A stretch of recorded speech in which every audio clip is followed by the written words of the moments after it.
அல்லேலூயா, அல்லேலூயா. ஆமென். கர்த்தர் நல்லவர். இந்த 2ஆம் நாள் உபவாச ஜெபத்திலும் இந்த சாயங்கால நேரத்தில் கர்த்தருடைய சமூகத்தில் வார்த்தையை கேட்கும்படி வந்திருக்கும் யாவரையும் இயேசுவின் நாமத்தில் அன்போடு வாழ்த்துகிறேன். கர்த்தருடைய கிருபை உங்களை நடத்துவதாக. இந்த 2ஆம் நாளிலும் நாம் தியானிக்க போகிற பலிபீடம் என்னவென்றால், நான் நேற்றைய தினத்தில் சொன்னது போல யாக்கோபின் பலிபீடம். நேற்றைய தினத்தில் நம்ம ஆபிரகாமுடைய பலிபீடத்தை குறித்து நம்ம தியானித்தோம். இன்றைக்கு நாம் தியானிக்க போகிறது யாக்கோபின் பலிபீடம். இன்றைக்கு நாம் தியானிக்க போகிற பலிபீடம் யாக்கோபின் பலிபீடம். வாசிக்கலாம். ஆதியாகமத்தின் புஸ்தகம் 35ஆம் அதிகாரம் 7வது வசனத்தை வாசிக்கலாம். ஆதியாகமம் 35ஆம் அதிகாரம் 7வது வசனம். அங்கே அவன் ஒரு பலிபீடத்தை கட்டி தன் சகோதரனுடைய முகத்துக்கு தப்பி ஓடின போது அங்கே தனக்கு தேவன் தரிசனமானபடியால் அந்த ஸ்தலத்திற்கு ஏல் பெத்தேல் என்று பெயரிட்டான். செபிக்கலாமா? அன்பின் பரலோக பிதாவே, குமாரனாம் இயேசுவின் நாமத்தில் செபிக்கிறோம். ஆசீர்வதிக்கப்பட்டதான இந்த மாலை நேரத்திலும் இந்த 2ஆம் நாள் தியானத்தில் உம்முடைய வார்த்தையை நாங்கள் பெற்றுக்கொள்ளும்படி எங்களுக்கு கர்த்தர் உதவி செய்யுங்க. அப்பா ஸ்தோத்திரம். சமூகத்தில் அமர்ந்திருக்கிறதான ஒவ்வொருவரும் தங்களுடைய பலிபீடத்தை செப்பனிட்டு கொள்ளும்படிக்காக வந்திருக்கிறாங்க. ஆண்டவரே, நாங்கள் அந்த ஸ்தோத்திரம் முழு நிச்சயத்தோடு தொடர்ந்து இந்த 2ஆம் நாள் கூட்டத்திலும் ஒரு வார்த்தையை நாங்கள் கேட்கிறோம். எங்களோடு கர்த்தர் பேசுங்க. ஆண்டவரே, வார்த்தை உம்முடையது, ஜனங்கள் உம்முடையவர்கள். உம்முடைய ஜனத்திற்கு உம்முடைய வார்த்தையை கர்த்தர் வெளிப்படுத்துங்க. அடியனை சிலுவைக்குள் மறைத்துக் கொள்ளுங்க. தேவன் பேசுங்க. இயேசுவின் நாமத்தில் பிதாவே, அல்லேலூயா, ஆமென். மறுபடியும் வாசிக்கலாம். ஆதியாகமத்தின் புஸ்தகம் 35ஆம் அதிகாரம் 7வது வசனத்தை வாசிக்கலாமா? அங்கே அவன் ஒரு பலிபீடத்தை கட்டி தன் சகோதரனுடைய முகத்துக்கு தப்பி ஓடின போது அங்கே தனக்கு தேவன் தரிசனமானபடியால் அந்த ஸ்தலத்திற்கு ஏல் பெத்தேல் என்று பெயரிட்டான். அந்த ஸ்தலத்திற்கு ஏல் பெத்தேல் என்று பெயரிட்டான். ஸ்தோத்திரம். இந்த பகுதியில் நம்ம தியானிக்க போகிற பலிபீடம் எது என்றால் யாக்கோபு கட்டியதான பலிபீடம். உங்களுக்கு நன்றாக இந்த சத்தியம் தெரிந்திருக்கும், நீங்க படிச்சிருப்பீங்க, நான் அதிகமா நம்புறேன். இந்த 35ஆம் அதிகாரத்துல முதல் வசனத்துல ஒரு வார்த்தை சொல்லப்பட்டிருக்கும். வாசிக்கலாமா? தேவன் யாக்கோபை நோக்கி, நீ எழுந்து பெத்தேலுக்கு போய் அங்கே குடியிருந்து நீ உன் சகோதரனாகிய ஏசாவின் முகத்திற்கு விலகி ஓடி போகிற போது உனக்கு தரிசனமான தேவனுக்கு அங்கே ஒரு பலிபீடத்தை உண்டாக்கு என்றார். ஸ்தோத்திரம். இங்க யாக்கோபுடைய வாழ்க்கையிலையும் கர்த்தர் தான் பலிபீடத்தை கட்டும்படி என்ன பண்றாரு? அழைத்திருக்கிறார். நேற்றைய தினத்துல பார்த்தோம், ஆபிரகாம கர்த்தர் தான் பலிபீடம் கட்டும்படி அழைத்தார். நான் சொல்லும் இடத்துல நீ என்ன பண்ணணும்? பலிபீடம் கட்ட வேண்டும் என்று ஆபிரகாமை அழைத்தது போல இங்க ஆபிரகாமுடைய பேரனாகிய யாக்கோபுக்கும் ஒரு அழைப்பு உண்டாகிறது. என்ன அழைப்புனா, நான் உனக்கு காண்பிக்கிற இடத்துல போய் ஒரு பலிபீடத்தை கட்டு. அப்ப ஸ்தோத்திரம். நமக்கு தெரியும், யாக்கோபு தன்னுடைய சகோதரனுக்கு பயந்து 28ஆம் அதிகாரத்துல தன் சகோதரனுக்கு பயந்து அவன் ஓடி போகையில், அப்போ ஒரு 20 ஆண்டு காலங்களாக யாக்கோபு யாரோடு கிடையாது? தன் குடும்பத்தோடு கிடையாது. தன் அண்ணன் ஏசாவை ஏமாற்றி சேஷ்டபுத்திர பாகத்தை யாக்கோபு எடுத்துக்கொண்டான். அது மாத்திரமல்ல, ஈசாக்குடைய கடைசி நாட்கள்ல ஈசாக்கு ஆசீர்வாதிக்க வேண்டும் என்று சொல்லி ஏசாவை அழைத்து அவனை ஒரு மிருகத்தை ஸ்தோத்திரம் வேட்டையாடி அதை சமைத்து எனக்கு கொண்டு வா, நான் சாப்பிட்டு உன்னை ஆசீர்வதிக்கிறேன்னு சொன்ன ஆசீர்வாதத்தையும் யாரு சூறையாடிட்டா? யாக்கோபு திருடிக்கிட்டாரு. இப்ப இந்த கடுப்புல ஏசா என்ன பண்றாரு? யாக்கோபை கொல்லாம விடமாட்டேன் அப்படின்னு சொல்லி யாக்கோபு மேல ஒரு மூர்க்கம் கொண்டு, யாக்கோபு மேல ஒரு கோபம் கொண்டு அவன் கிளம்புவதை அவன் தாயாகிய ரெபேக்கால் பார்த்து அவங்க என்ன பண்ணாங்க? ஈசா கிட்ட, யாக்கோபு கிட்ட, நீ என்ன பண்ணு? தப்பிச்சு ஓடிரு. உன்னுடைய உன் மாமன் வீட்டுக்கு, லாபான் வீட்டுக்கு என்ன பண்ணிரு? ஓடிரு. உன்னுடைய சகோதரன் உன்னை கொல்லாம என்ன பண்ண மாட்டான், விடமாட்டான் அப்படின்னு சொல்லி தன் தாயின் வார்த்தையை கேட்டு யாக்கோபு புறப்பட்டார். 28ஆம் அதிகாரம் திருப்பும் பொழுது அவர் என்ன பண்ணார்? சோர்ந்து போய் இடத்துல படுத்திருக்கும் பொழுது அங்க என்ன பண்றதுன்னு தெரியாம அமர்ந்திருக்கிற சூழ்நிலையில நித்திரை மயக்கத்துல தூங்கும் போது அங்க ஒரு தரிசனத்தை அவர் என்ன பண்றார்? பார்க்கிறார். அந்த தரிசனத்துல என்ன சொல்லப்படுகிறது அப்படின்னா, அந்த திருப்பி கொள்ளுங்க. 28ஆம் அதிகாரத்துல 11வது வசனத்தை வாசிக்கலாமா? ஒரு இடத்திலே வந்து சூரியன் அஸ்தமித்தபடியினால் ம், அங்கே ராத்தங்கி ம், அவ்விடத்து கற்களில் ஒன்றை எடுத்து தன் தலையின் கீழ் வைத்து அங்கே நித்திரை செய்யும்படி படுத்து கொண்டான். அங்கே அங்கே அவன் ஒரு சொப்பனம் கண்டான். ம், இதோ ஒரு ஏணி பூமியிலே வைக்கப்பட்டிருந்தது, ம், அதன் நுனி வானத்தை எட்டி இருந்தது, ம். அதிலே தேவ தூதர் ஏறுகிறவர்களும் இறங்குகிறவர்களுமாய் இருந்தார்கள். உன் சந்ததி உன் சந்ததி பூமியின் தூளை போலிருக்கும். நீ மேற்கேயும் கிழக்கேயும் வடக்கேயும் தெற்கேயும் பரம்புவாய். உனக்குள்ளும் உன் சந்ததிக்குள்ளும் பூமியின் வம்சங்களெல்லாம் நான் ஆசீர்வதிக்கப்படும். உன்னோடு கூட இருந்து நீ போகும் இடத்திலெல்லாம் உன்னை காத்து இந்த தேசத்துக்கு உன்னை திரும்பி வர பண்ணுவேன். நான் உனக்கு சொன்னதை செய்யும் அளவும் உன்னை கைவிடுவதில்லை என்றார். ஸ்தோத்திரம். இது யாருடைய வார்த்தை? தேவனுடைய வார்த்தை. தேவன் யாக்கோபுக்கு சொன்ன வார்த்தை 11வது வசனத்துல இருந்து 15வது வசனம் வரைக்கும் இருக்கிறது. கடைசியாக ஒரு வார்த்தை சொல்லப்பட்டிருக்கும் 15வது வசனத்துல, நான் உன்னோடு இருந்து நீ போகிற இடத்திலெல்லாம் உன்னை காத்து. அப்ப வார்த்தை அழகா இருக்கு. யாக்கோபுக்கு ஆண்டவர் சொல்றாரு, நான் உன்னை காப்பாத்துவேன். நீ எங்கெல்லாம் போறியோ அங்கெல்லாம் உன்னை என்ன பண்ணுவேன்? நான் உன்னை காப்பாத்தி உன்னை மறுபடியும் இதே இடத்துக்கு நான் என்ன பண்ணுவேன்? உன்னை கொண்டு வருவேன்னு சொல்லி யாக்கோபுக்கு கர்த்தருடைய வார்த்தை சொல்லப்படுகிறது. இப்ப யாக்கோபு என்ன தெரியுமா சொன்னார்? அதற்கு அப்படியே 21, 22 வாசிங்க. 20ல இருந்து வாசிங்க. அப்பொழுது யாக்கோபு, தேவன் என்னோடே இருந்து தேவன் நான் போகிற இந்த வழியிலே என்னை காப்பாற்றி என்னை காப்பாற்றி உண்ண ஆகாரமும் உண்ண ஆகாரமும் உடுக்க வஸ்திரமும் எனக்கு தந்து தந்து என்னை என் தகப்பன் வீட்டுக்கு சமாதானத்தோடே திரும்பி வர பண்ணுவாரானால், நல்லா வாசிங்க. என்னை என் தகப்பன் வீட்டிற்கு சமாதானத்தோடே திரும்பி வர பண்ணுவாரானால் கர்த்தர் எனக்கு தேவனாயிருப்பார். நான் தூணாக நிறுத்தின இந்த கல் தேவனுக்கு வீடாகும். வாசிங்க வாசிங்க.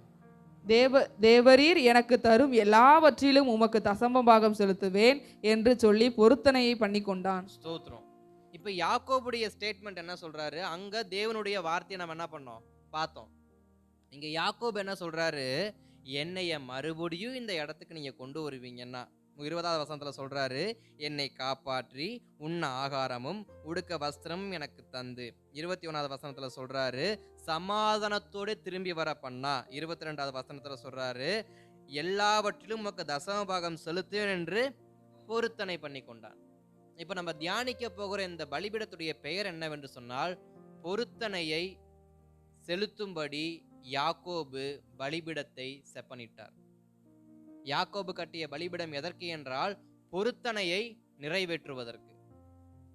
பொருத்தனையை நிறைவேற்றும்படி பலிபீடத்தை செப்பனிட்டார். யாரு? யாக்கோபு. என்ன பொருத்தனை?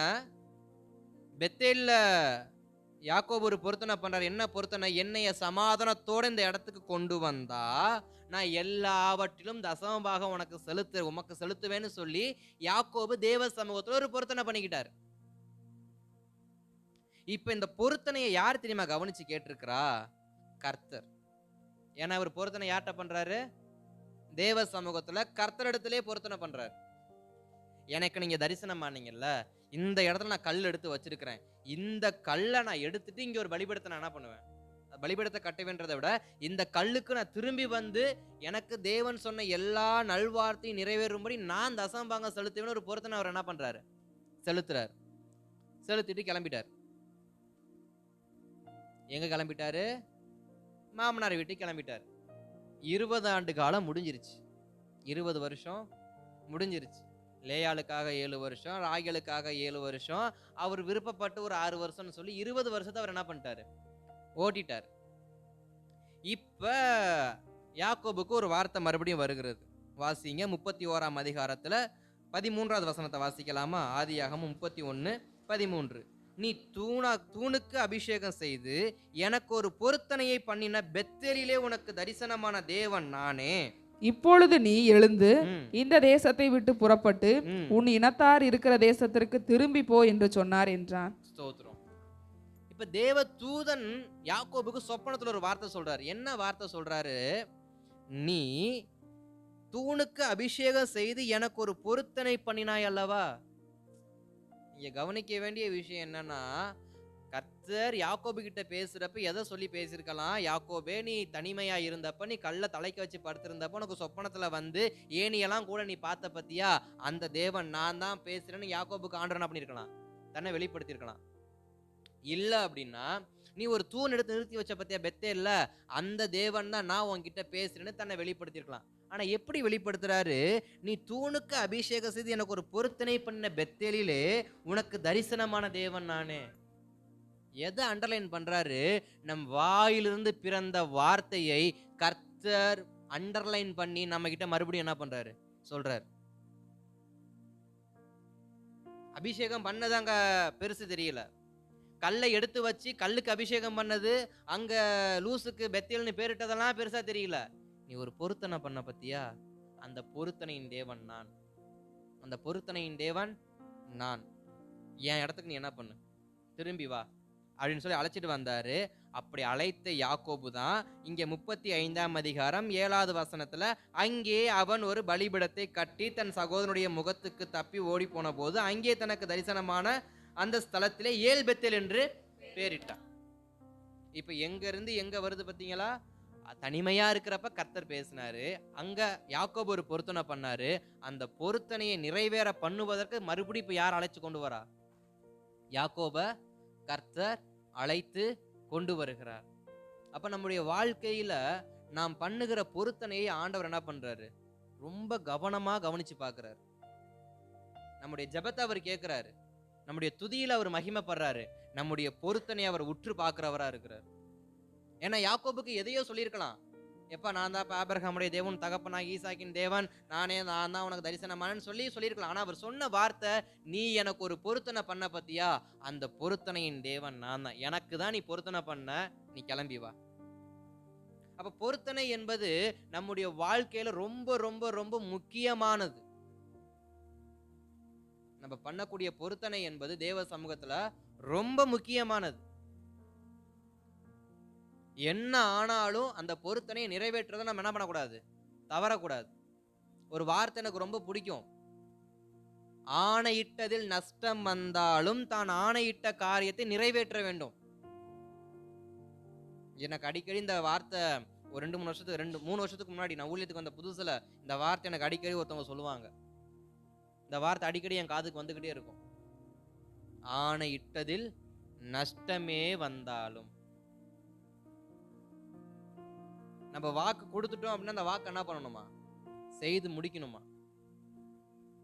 ஒரு சாதாரண ஒரு உலக மனுஷனுக்கு, ஒரு நண்பனுக்கு, ஒரு உறவினருக்கு, இல்ல நம்முடைய பிள்ளைக்கு நம்ம ஒரு வாக்கு கொடுத்துருப்போம். இதை நான் வாங்கி தரேன், இப்போ நான் செய்யறேன், இந்த ஒரு 6 மாசம் கழிச்சு இதை நான் செய்யறேன்னு சொல்லி நம்ம ஒரு வாக்கு பண்ணியிருப்போம்.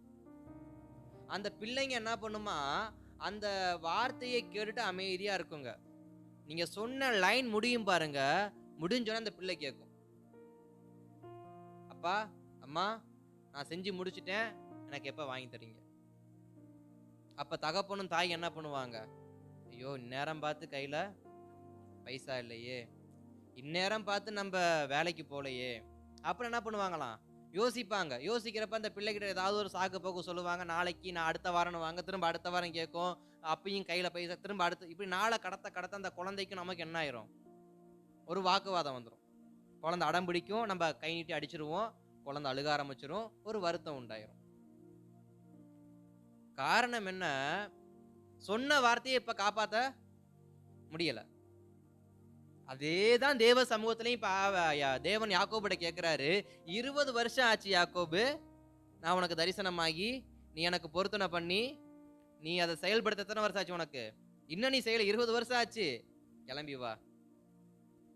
இன்றைக்கு தேவன் நம்முடைய பலிபீடத்தை எப்படி செப்பரேட் அழைக்கிறார் என்றால், நாம் செய்த பொருத்தனைகளை நிறைவேற்றும்படி கர்த்தர் நம்மை அழைக்கிறார்.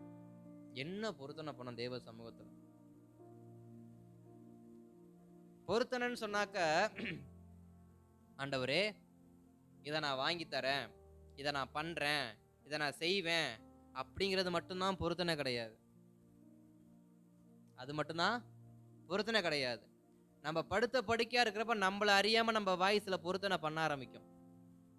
இதற்கு அப்புறம் அதை நான் சரிப்படுத்திக்குவேன், இதுக்கப்புறம் நான் இந்த காரியத்தை சரிப்படுத்துவேன், இதுக்கப்புறம் இந்த விஷயத்த நான் கிளியர் பண்ணுவேன்னு சொல்லி நம்மள அறியாமலேயே சில விஷயத்த நம்ம பொருத்தனை பண்ணியிருக்கிறோம். நான் இந்த தியானத்தை யோசிக்கிறப்ப, என்ன ஆண்டவரே பொருத்தனையை குறித்து என்ன பிரசங்கிக்கிறது எனக்கு ஒன்றும் புரியலையே அப்படின்னு சொல்லிட்டு நான் தியானிச்சுக்கிட்டு இருக்கிறப்ப தான் நம்மளை அறியாமலே சில பொருத்தனையை பண்ணுவோம். நம்ம பலவீனப்படும் பொழுது, நம்ம வேலை இல்லாமல் இருக்கும் பொழுது, நம்ம ஸ்தோத்திரம் சில அடுத்த தேவையை நம்ம சந்திக்கப்படாமல் இருக்கும் பொழுது, சில உபத்திரவங்கள், சில சூழ்நிலைகள், சில நெருக்கங்கள், சில போராட்டங்கள், சில கசப்புகள், சில கஷ்டங்கள் நம்முடைய வாழ்க்கையில வரும் பொழுது நம்மை அறியாமலேயே தேவ சமூகத்துல நம்ம என்ன பண்ணுவோம்? வாய் விட்டு பொருத்தனை பண்ண ஆரம்பிச்சிருவோம். இதை மாத்துங்கப்பா, இதை செய்யுங்கப்பா, இதை பண்ணுங்கப்பா. செய்த பொருத்தனைய நாம் செயல்படுத்தும்படிதான் இந்த 2ஆம் நாள் உபவாசம் நமக்கு நியமிக்கப்பட்டிருக்கிறது. அப்படி நம்ம என்ன பொருத்தனை செஞ்சிருக்கோம் தேவ சமூகத்தில்? ஆவிக்குரிய பொருத்தனை எத்தனையோ, மாம்சீக பொருத்தனை எத்தனையோ, அத்தனையும் நாம் நிறைவேற்றிருக்கிறோமா? நீங்க கொடுத்த தசம பாகம் தேவ சமூகத்துல கணக்குல வரப்போறது இல்ல. நீங்க பண்ண ஜெபம் தேவ சமூகத்துல கணக்குல வருமான்னு எனக்கு தெரியல. உங்களுடைய அர்ப்பணிப்பு தேவ சமூகத்துல காணப்படுமா எனக்கு தெரியல. ஆனா உங்க பொருத்தனை அவர் கவனிக்கிறவரா இருக்கிறார். 20 வருஷம் ஆச்சு யாக்கோபுக்கு. யாக்கோபே எனக்கு தெரிஞ்சு மறந்திருப்பார். யாக்கோபே அந்த பொருத்தனைய மறந்திருப்பார். ஆனா மறவாத ஒருவர் இயேசு கிறிஸ்து. அவருக்கு நினைப்பூட்டும்படி 20 வருஷம் கழிச்சு சொல்ற வார்த்தை, நீ பொருத்தனை பண்ண பத்தியா அந்த தேவன் நான் தான். யாக்கோபுக்கு ஞாபகம் இருந்துச்சா தெரியல, என்ன பொருத்தனை பண்ணோம், அப்படி என்னத்தை நான் பொருத்தனை பண்ண எனக்கு தெரியலையே. ஞாபகம் இருந்துச்சா நமக்கு தெரியல. யாக்கோபுக்கு இருந்தான்னு தெரியல. ஆனா தேவன் ஞாபகத்துல வச்சிருக்கிறார். அதனாலதான் பிரசங்கில ஒரு வார்த்தை சொல்லப்பட்டிருக்கும். பிரசங்கி 5:14 பொருத்தனையை செலுத்துவதற்கு தாமதிக்காத. பொருத்தனைய செலுத்துறதுக்கு தாமதிக்காத. எது நடந்தாலும் சரி, நாம தேவ சமூகத்துல என்ன பொருத்தனை பண்ணோமோ அந்த பொருத்தனைய நம்ம செய்யறதற்கு என்னைக்குமே என்ன பண்ணக்கூடாதான்? தாமதிக்க கூடாதான். வாசிங்க 5:4. நீ தேவனுக்கு ஒரு பொருத்தனையை பண்ணிக்கொண்டால் அதை செலுத்த தாமதியாதே. அதை செலுத்த தாமதியாதே. அவர் மூடரில் பிரியப்படுகிறதில்லை, நீ நேர்ந்து கொண்டதை செய். ஸ்தோத்திரம். அவர் என்ன சொல்றாரா? மூடர் பேர்ல அவர் என்ன பண்ண மாட்டாரு? பிரியமா இருக்க மாட்டாரு. நீ நேர்ந்து கொண்டதை செய். அப்ப பிரசங்கில சொல்லப்பட்டிருக்கு, நீ பண்ண பொருத்தனைய நீ நிறைவேற்றுறதுக்கு தாமதம் பண்ணாத. காலத்தை காரணம் காட்டக்கூடாது, மனிதர்களை காரணம் காட்டக்கூடாது, சூழ்நிலையை காரணம் காட்டக்கூடாது, உன்னுடையதான பலவீனத்தை கூட நீ காரணம் காட்டக்கூடாது. நீ தேவனுக்கு ஒரு பொருத்தனையை பண்ணிக்கொண்டால் அதை செலுத்த தாமதியாதே.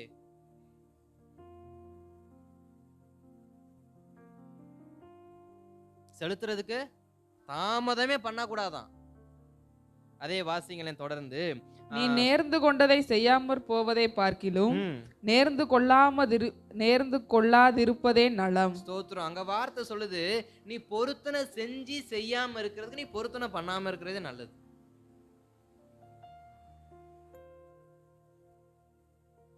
ஆனா பொருத்தனை பண்ணாம நம்மளால வாழ முடியுமா? இல்ல தேவன் தான் விட்டுருவாரா? பொருத்தனை இல்லாத ஒரு மனிதன் யாராவது வேதாகமத்துல இருக்கிறாங்களா? பொருத்தனை பண்ணாத ஊழியக்காரங்க நமக்கு தெரிந்த பரிசுத்தவான்கள் யாராவது இருக்கிறாங்களா? நான் எந்த பொருத்தனையுமே பண்ணலப்பா, அவர் சொல்றதை மட்டும்தான் நான் செய்கிறேன், நானா எந்த ஒரு பொருத்தனையுமே அவர்கிட்ட பண்றது இல்லை, அவர் சொன்னா செய்வேன், கொடுத்தா வாங்கிக்குவேன், கொடுக்கலையா நான் பாட்டுக்கு போயிடுவேன். இப்படி ஏதாவது ஒரு தேவ மனுஷங்க இருக்கிறாங்களா? இல்லை வேதாகமத்தில் இருக்கிறாங்களா? ஏதாவது ஒரு பொருத்தனை அவங்க என்ன பண்ணியிருப்பாங்க? செய்திருப்பாங்க. உதாரணத்துக்கு ஒருத்தர் நான் சொல்றேன். தானியேல் என்கிற தேவ மனுஷன் ஒரு பொருத்தனை பண்ணார். என்ன பொருத்தனை? நான் 3 வேளையும் ஜெபம் பண்ணுவேன். இந்த பொருத்தனை அவர் எந்த வயசுல பண்ணாரு நிஜமா தெரியாது, ஆனா பொருத்தனை பண்ணியிருக்காரு. அதனாலதான் அவன் செய்து வந்தபடியே, அவன் தினமும் செய்து வந்தபடி என்ற வார்த்தை அங்க போடப்பட்டிருக்கும். அப்ப ஜெபிக்கும் போது ஜெபிக்கிறதுக்கு தடை என்ன பண்ணுது? வருது. இப்போ ஜெபித்தா சிங்கக்கேபியில போடுவேன்னு ராஜாவுடைய கட்டளை இருக்கு. ஆனா தானியேலோ தொடர்ந்து 3 முறை ஜெபித்து ஜெபித்து ஜெபித்து பழக்கப்படுத்தி அதை ஒரு பொருத்தனையாவே ஆக்கிட்டாரு. இப்ப ஜெபிக்கிறதா ராஜாவின் கட்டளைக்கு கீழ்ப்படுகிறதா? இதை நான் உங்ககிட்டயே நான் வைக்கிறேன். ஜெபிக்கிறதா ராஜாவின் கட்டளைக்கு கீழ்ப்படுகிறதா? அதுவே நம்ம வாழ்க்கைக்கு நான் திருப்பிக்கிறேன். ஏன்னா பைபிள்ல இருந்து சொன்னா வசனத்தை சொல்றீங்க, நமக்கு நேரம் நான் திருப்புறேன். நாம ஒரு பொருத்தனை பண்றோம். ஆண்டவரே, நான் காலையில எழுந்திரிச்சு ஜெபம் பண்ணுவேன், இல்ல நான் எனக்கு நேரம் கிடைக்கும் போதெல்லாம் நான் 3 வேளையில ஒரு வேலையை நான் 5 நிமிஷமா 10 நிமிஷமா ஜெபம் பண்ணுவேன், இல்ல என்னுடைய குடும்பத்துல இரவு ஜெபத்தை நான் தொடர்ந்து நாங்க பண்ணுவோம், குடும்ப ஜெபம் பண்ணுவோம். ஏதோ ஒரு பொருத்தனை தேவ சமூகத்துல பண்ணிட்டீங்க. இன்னொரு விஷயம், பொருத்தனை என்பது தேவனோடு செய்வது மாத்திரமல்ல, ஒருவருக்கொருவர் தேவன் பேரில் பண்ணுவதும் பொருத்தனை தான். எப்படி தெரியுமா? இனிமே நம்ம 2 பேரும் சேர்ந்து என்ன பண்ணுவோம்? ஜெபம் பண்ணுவோம். இனி நம்ம 2 பேரும் சேர்ந்து இந்த காரியத்தை என்ன பண்ணுவோம்? செய்வோம். இனி இந்த காரியத்தை நம்ம என்ன பண்ணுவோம்? ஒன்னாவே. இப்படி சொல்றோம் பாத்தீங்களா? இது யார் சாட்சியா? இதுக்கு தேவன் சாட்சியா? அதுவும் ஒரு பொருத்தனை தான். நான் தொடர்ந்து உள்ள போறப்ப நான் என்ன பண்ண உங்களுக்கு சொல்றேன். அப்படி ஒரு காரியம் நம்ம ஒரு பொருத்தனை பண்ணிட்டோம். இப்ப தானியேலுக்கு சிங்கக்கேபி நியமிக்கப்பட்டது போல நமக்கு ஒரு சிங்கக்கேபி நியமிக்கப்பட்டிருக்கு. பொருத்தனையை நிறைவேற்றுவோமா, அல்லது காலம் எனக்கு சாதகமா இல்லை என்று காலத்தை கை காட்டுவோமா? நிச்சயமா காலத்தை தான் என்ன பண்ணுவோம்? கை காட்டுவோம். அதை தான் தேவன் சொல்றாரு, நீ ஒரு பொருத்தனை பண்ணனா அதை செய்யறதுக்கு தாமதிக்காது. அதை செய்யறதுக்கு தாமதிக்காது. என்ன நடந்தாலும் அதை நிறைவேற்றுவதற்கு என்ன பண்ணு? முயற்சி பண்ணு. அதே போல போலியான பொருத்தனை என்ன பண்ணக்கூடாது?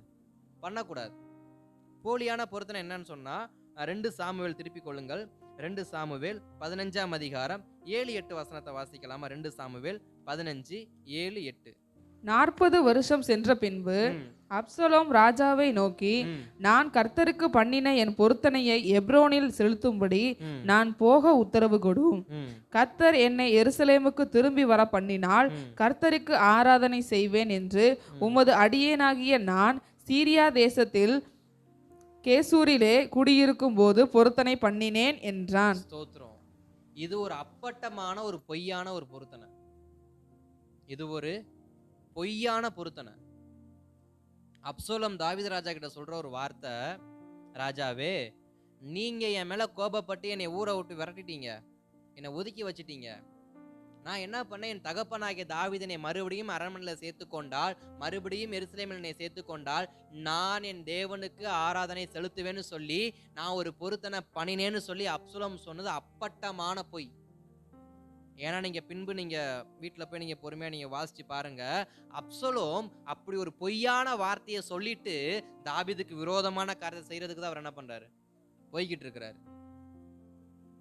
அவர் இங்க சொல்றது என்ன வார்த்தை? ஒரு பொய்யான பொருத்தனை. முதலாவது காரியம், நம்முடைய பொருத்தனை நம்ம நிறைவேற்றுவதற்கு நம்ம தீவிரமா செயல்படணும். இரண்டாவது, நமக்கு ஒரு நெருக்கம் வரும் பொழுது பொருத்தனையை கை காட்டி என்ன பண்ணக்கூடாது? செயல்படக்கூடாது. இப்ப அப்சலோமுக்கு ஒரு காரியம் நடக்கணும், என்ன சொன்னா இந்த மனுஷன் விடுவான்?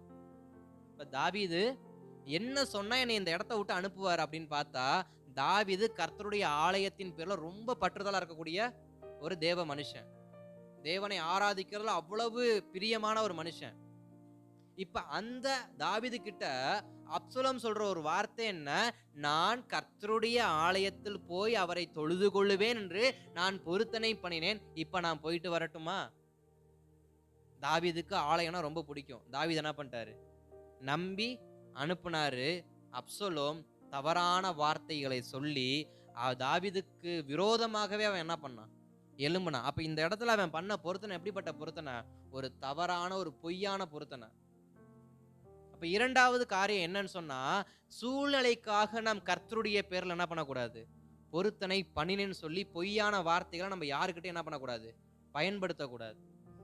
வேற வழியே இல்ல, இவன் கிட்ட இது சொன்னாதான் தப்பிக்க முடியும் அப்படின்னாலும் கர்த்தருடைய பெயரை வைத்து என்ன பண்ணக்கூடாது? விளையாடக்கூடாது.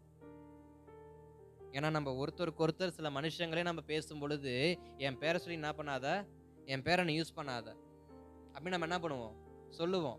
வேலை செய்கிற இடத்துலயா இருக்கட்டும், ஸ்கூல் காலேஜ் எல்லாத்தையும் நம்ம பார்த்துருக்குறோம். நீ என்ன வேணா பண்ணிக்க, என் பேரை மட்டும் என்ன பண்ணாத, சொல்லாத. காரணம் என்ன? நீ 1000 பேசுவ, அதுக்கு நான் என்ன பண்ண முடியாது? பொறுப்பெடுக்க முடியாது. அது போலதான் நாம் பொருத்தனை என்ற பேர்ல பொய்யான காரியத்தை மற்றவர்களை நம்ப வைக்கும்படி செய்யக்கூடாது. சிலர் எப்படின்னு தெரியல. ஆனா ஜெபிக்க ஆவிக்குரிய காரியத்துல, சபை காரியத்துல நான் இப்படிப்பட்டவனா தான் இருப்பேன்னு சொல்லி ஒரு பொய்யான பிம்பத்தை வெளியில என்ன பண்ணியிருக்கிறோம், ஏற்படுத்தி வச்சிருக்கிறோம். உள்ள வந்து பார்த்தா தான் அது உண்மையா பொய்யான்னு தெரியும். வெளி தோற்றத்துல நான் இப்படிதான் இருப்பேன், நான் ஆலயத்துக்கு போகாம நான் ஒரு நாள் கூட நான் இருந்ததில்ல, என் வாழ்க்கையில நான் ஒரு நாள் கூட ஜெபம் பண்ணாம இருந்ததில்ல, நான் என் வாழ்க்கையில ஒரு நாளும் பைபிள் வாசிக்காம இருந்ததில்ல. இதெல்லாம் யாருக்கு? வெளி தோற்றத்துல அவங்க நம்பும்படி நம்முடைய பொருத்தனை நம்ம என்ன பண்றோம், பொய்யான பொருத்தனைகளை மற்றவர்கள் நம்பும்படி நம்ம வெளியில என்ன பண்றோம், சொல்றோம். அப்சலோம் சொன்னது போல, காரணம் என்ன? அவர்கள் நம்மிடத்தில் ஒரு நல்ல மதிப்பை நாம் ஏற்றுக்கொள்ளும்படி, அவர்களிடத்தில் நம்மை குறித்த ஒரு நல்ல மதிப்பை உயர்த்தும்படி, உண்டாக்கும்படி. இங்க அப்சலோம் என்ன பண்ண, தாவீது ராஜா கிட்ட, நான் கர்த்தருடைய ஆலயத்துக்கு போறேன், காரணம் நான் அங்க இருக்கும் போதே பொருத்தனை பண்ணினேன், அதை நிறைவேற்றும்படி போறேன். தாவீது நம்பிட்டார், என் புள்ள ரொம்ப மாறிட்டான், என் புள்ள திருந்திட்டான், என் புள்ள திருந்திட்டான். சில பெற்றோரை நம்ப வைக்க சில பொய்யான வார்த்தைகள் என்ன பண்ண வேண்டியதா இருக்கு, சொல்லி சமாளிக்கிறாங்க. அப்சலோம் அது போலதான் சொன்னான். அதனால மற்றவர்களை நம்ப வைக்கும்படி பொய்யான பொருத்தனைகளை என்ன பண்ணாதீங்க, ஒரு நாளும் வெளியே சொல்லாதீங்க. ஏன்னா நீங்க பொய்யான பொருத்தனையை நம்ம சொல்லுவோம்னு சொன்னா, அந்த பொய்யான பொருத்தனையை உண்மை நம்பி ஏமாந்து போயிடுறாங்க. பொய்ய உண்மை நம்பி என்ன பண்ணிடுறாங்க, ஏமாந்து போயிடுறாங்க. அப்ப முதல் விஷயம், பொருத்தனை செய்தால் நிறைவேற்ற தாமதிக்க கூடாது. இரண்டாவது, மற்றவரை நம்ப வைக்கும்படி பொய்யான பொருத்தனைகளை உருவாக்கவும் கூடாது. சரி இருக்கட்டும், நான் அப்படியே நான் வார்த்தைக்கு நேரா போகிறேன். அதே போல நீதிமொழியின் புஸ்தகத்துல 20-25 வாசிக்கலாம, நான் முடிக்கிறேன். நான் நேரா உள்ள போகிறதுனால நீதிமொழியின் புஸ்தகம் 20-25, பொருத்தனை செய்த பின்பு யோசிக்க கூடாது. பரிசுத்தமானதை விழுங்குகிறதும் பொருத்தனை செய்த பின் யோசிக்கிறதும் மனுஷனுக்கு கண்ணியா இருக்கும். பொருத்தனை செய்த பின் யோசிக்கிறது நமக்கு எப்படிப்பட்டதா இருக்குமா? கண்ணியா இருக்கும். நம்ம செய்கிற பொருத்தனைய சொல்லிட்டு யோசிச்சோம் அப்படின்னா அது நமக்கு எப்படிப்பட்டதா மாறிடுமா? நம் உயிருக்கே ஆபத்தா மாறிடுமா? இப்ப கண்ணி என்றா என்ன? உயிரை பறிக்கக்கூடியதான ஒரு விஷயம். சில மிருகங்களுக்கு சில கண்ணி என்ன பண்ணுவாங்க, வைப்பாங்க. எதுக்கு? அந்த மிருகம் உயிரோட வாழ்றதுக்கு அந்த கண்ணி வைக்கிறாங்க, எப்படியாவது சிக்கிக்கொள்ளணும் உள்ள வந்து. அப்போ ஒரு பொருத்தனை நம்ம செய்துட்டு அந்த பொருத்தனையை குறித்து நம்ம யோசிப்போம்னு சொன்னா, அந்த யோசனை நமக்கு எதை உண்டாக்குமா? நம்முடைய ஜீவனுக்கே அது பாதிப்பை ஏற்படுத்துமா? அதனால நம்ம செஞ்ச பொருத்தனையை குறித்து செய்யறதுக்கு நம்ம யோசிக்கவே என்ன பண்ணக்கூடாது, கூடாது. ஒரு பொருத்தனை பண்ணியாச்சுன்னா வாழ்வோ சாவோ அதை செஞ்சு முடிச்சிடணும். அதே உபாகமத்தின் புஸ்தகம் 23ஆம் அதிகாரத்துல 22-23 வசனம் சொல்லப்பட்டிருக்கும். நீ பொருத்தனை பண்ணி இருந்தால் உன் மேல் பாவம் இல்லை, உன் வாயினால் சொன்னதை நிறைவேற்ற வேண்டும். உன் தேவனாய கர்த்தருக்கு உன் வாயினால் நீ பொருத்தனை பண்ணி சொன்ன உற்சாக பலியை செலுத்தி தீர்ப்பாயாக. உபாகமம் 23-22-23 அந்த வார்த்தை சொல்லப்பட்டிருக்கு. செலுத்தி தீர்த்தே ஆகணும். அப்ப பொருத்தனை என்றால் நாம் தேவனுடைய சமூகத்துல கொடுக்கிற வாக்குறுதி. பொருத்தனை என்றால் நாம் தேவ சமூகத்தில் கொடுக்கிறதான வாக்குறுதி. இன்றைக்கு வாக்குறுதியை நிறைவேற்றுறதுக்கு யாருக்குமே என்ன இல்லை, நேரம் இல்லை, டைம் இல்லை. நம்மளுடையதான தேசங்கள்ல, நம்முடைய தமிழகத்துல, நம்முடைய இந்திய தேசத்துல எலெக்ஷன் டைம்ல நிறைய வாக்குறுதி என்ன பண்ணும், வரும். வாக்குறுதிகள் எல்லாமே நிறைவேற்றப்பட்டிருக்கான்னு பார்த்தா சில வாக்குறுதிகள் இன்னும் நிறைவேற்றப்படலை. ஆட்சிகள் மாறினாலும் தலைவர்கள் மாறினாலும் சில வாக்குறுதிகள் என்ன பண்ண மாட்டேங்குது, நிறைவேற மாட்டேங்குது. காரணம் என்ன? அதை குறித்து நாங்கள் பரிசீலித்து கொண்டிருக்கிறோம். என்ன சொல்லுவாங்க, அதை குறித்து கேட்டாக்கா நாங்க அதை குறித்து நாங்கள் என்ன பண்றோம், நாங்க அதை பரிசீலனை பண்ணிட்டு இருக்கிறோம். அது என்ன பேரு எனக்கு வாயில நுழைய மாட்டேங்குது. சரி இருந்துட்டு போட்டோம், நாங்க விவரமா தீர்மானம் பண்ணிட்டு இருக்கிறோம். அப்போ வாக்குறுதி கொடுக்கும் போது அந்த வாக்குறுதியை நம்பிதானே ஜனங்கள் செயல்பட்டாங்க. அப்ப செயல்பட்ட ஜனங்கள் அந்த வாக்குறுதியை, நீங்க கொடுத்த வாக்குறுதியை நம்பி நாங்க அந்த காரியத்தை செஞ்சோம், அந்த வாக்குறுதி என்னாச்சுன்னு கேட்டாக்க அதை நாங்க சரி பார்த்துக்கிட்டு இருக்கிறோம், அதை எப்ப செய்யலாம் எப்படி செய்யலாம்னு சொல்லிட்டு நாங்க டிஸ்கஸ் பண்ணிக்கிட்டு இருக்கிறோம்னு சொன்னாக்க கோபம் வருமா வராது? வருமா வராது? வரும்ல.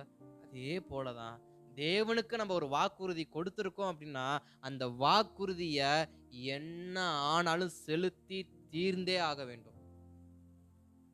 உலகமே தலைகீழா கவுந்தாலும், நம்முடைய உயிருக்கு நம்முடைய மூச்சு கடைசி மூச்சு இழுத்து இறக்குறதா இருந்தாலும் நாம் சொன்னதை தேவனுக்கு செய்தே ஆக வேண்டும். அல்லேலூயா. அப்ப இதுல இருந்து ஒரு 3 காரியத்தை நான் உங்களுக்கு வேகமா சொல்லிட்டு நான் பிரசங்கத்தை முடிக்க ஆயத்தமாக விரும்புறேன். பொருத்தனையை நிறைவேற்று. பொருத்தனையை நிறைவேற்று. முதலாவது பொருத்தனை நிறைவேற்றுவது என்றால் என்ன அப்படின்னா, பொருத்தனை செலுத்துவது ஆசீர்வாதத்தின் அடையாளம். பொருத்தனையை செலுத்துவது ஆசீர்வாதத்தின் அடையாளம். 1. இரண்டாவது, பொருத்தனை செலுத்துவது நிந்தையை நீக்கியதற்கான அடையாளம். பொருத்தனை செலுத்துவது நிந்தையை நீக்கியதற்கான அடையாளம். 3வது, பொருத்தனை செலுத்துவது சாட்சியான வாழ்க்கை. பொருத்தனை செலுத்துவது சாட்சியான வாழ்க்கை. இப்ப நம்ம திருப்பிக் கொள்வோம். பொருத்தனை செலுத்துவது ஆசீர்வாதத்தின் அடையாளம். நம்ம வாசிச்ச அந்த ஆதியாகமத்தின் புஸ்தகம் 35:7 வாசிக்கலாமா?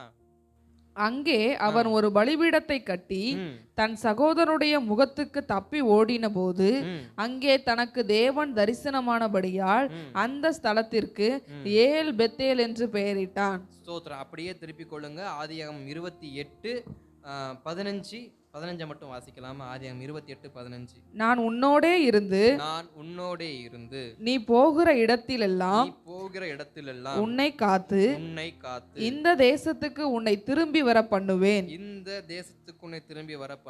நான் உனக்கு சொன்னதை செய்யும் அளவும் உன்னை கைவிடுவதில்லை என்றார். ஸ்தோத்திரம். இப்ப யாக்கோபுக்கு ஒரு வாக்குறுதியை கர்த்தர் கொடுத்தாரு. அதை நான் ஏற்கனவே சொன்னேன். என்ன வாக்குறுதி கொடுத்தாரு? நான் உன்னோடு இருந்து நீ போகிற இடத்திலெல்லாம் உன்னை காத்து இந்த தேசத்துக்கு உன்னை திரும்பி வர பண்ணுவேன். இந்த வார்த்தைய ஆண்டவர் நிறைவேற்றினாரா? நிறைவேற்றலையா? நிறைவேற்றினார். எப்படி நிறைவேற்றினார்? எப்படி கர்த்தர் இந்த 20 ஆண்டு காலம் யாக்கோபை காப்பாற்றினார் என்று சொன்னா 30ஆம் அதிகாரம் 31வது வசனத்துல பார்க்கும் பொழுது, லாபானின் தந்திரமான காரியங்களுக்கு கர்த்தர் யாக்கோபை தப்புவித்தார்.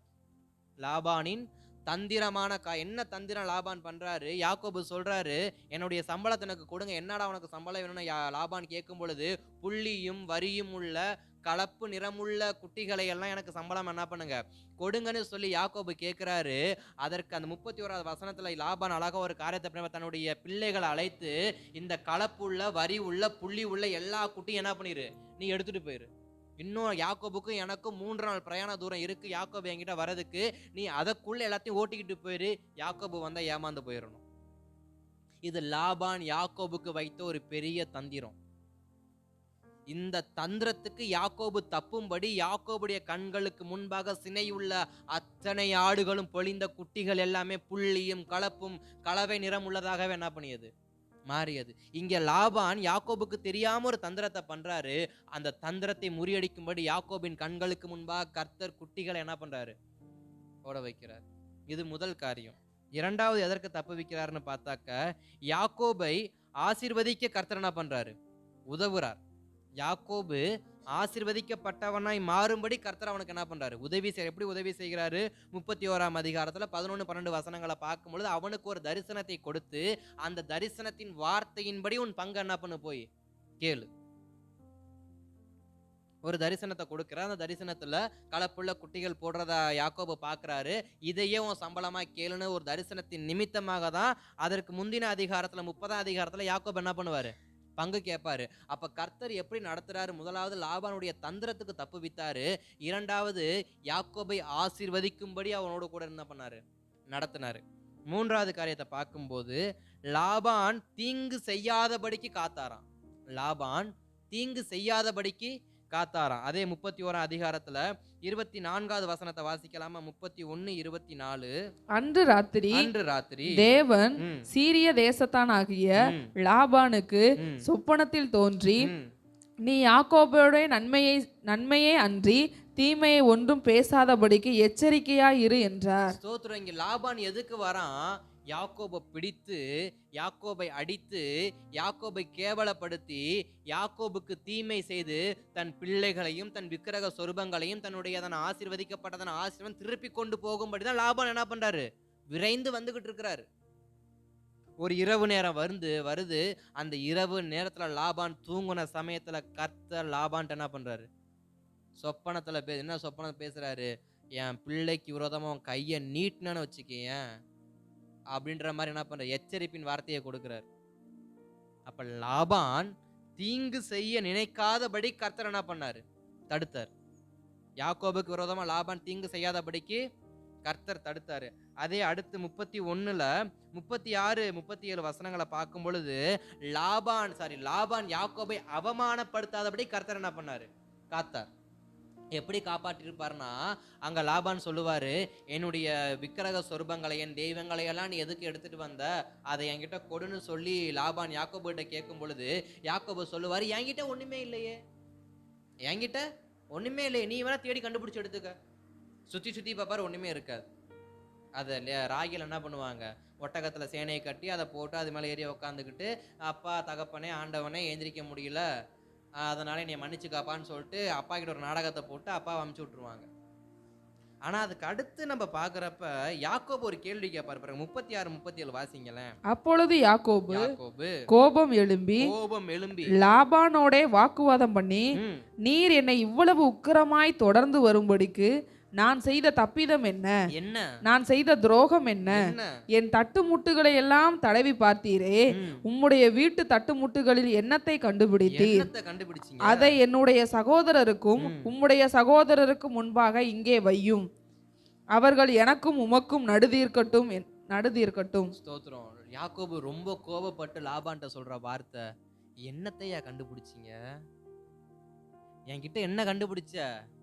தடவி பார்த்தாலே என் பொருள் எல்லாம் உன் பொருளா என் பொருளான்னு இப்ப எடுத்துட்டு வந்து வை, என்னுடைய சகோதரர்களும் உன்னுடைய சகோதரர்களும் நடு நிற்க நீ அந்த பொருளை கொண்டு வந்து வை, நீ எதை கண்டுபிடிச்சோ கொண்டு வந்து வை அப்படின்னு இப்ப யாக்கோபு தைரியமா பேசுறாரு.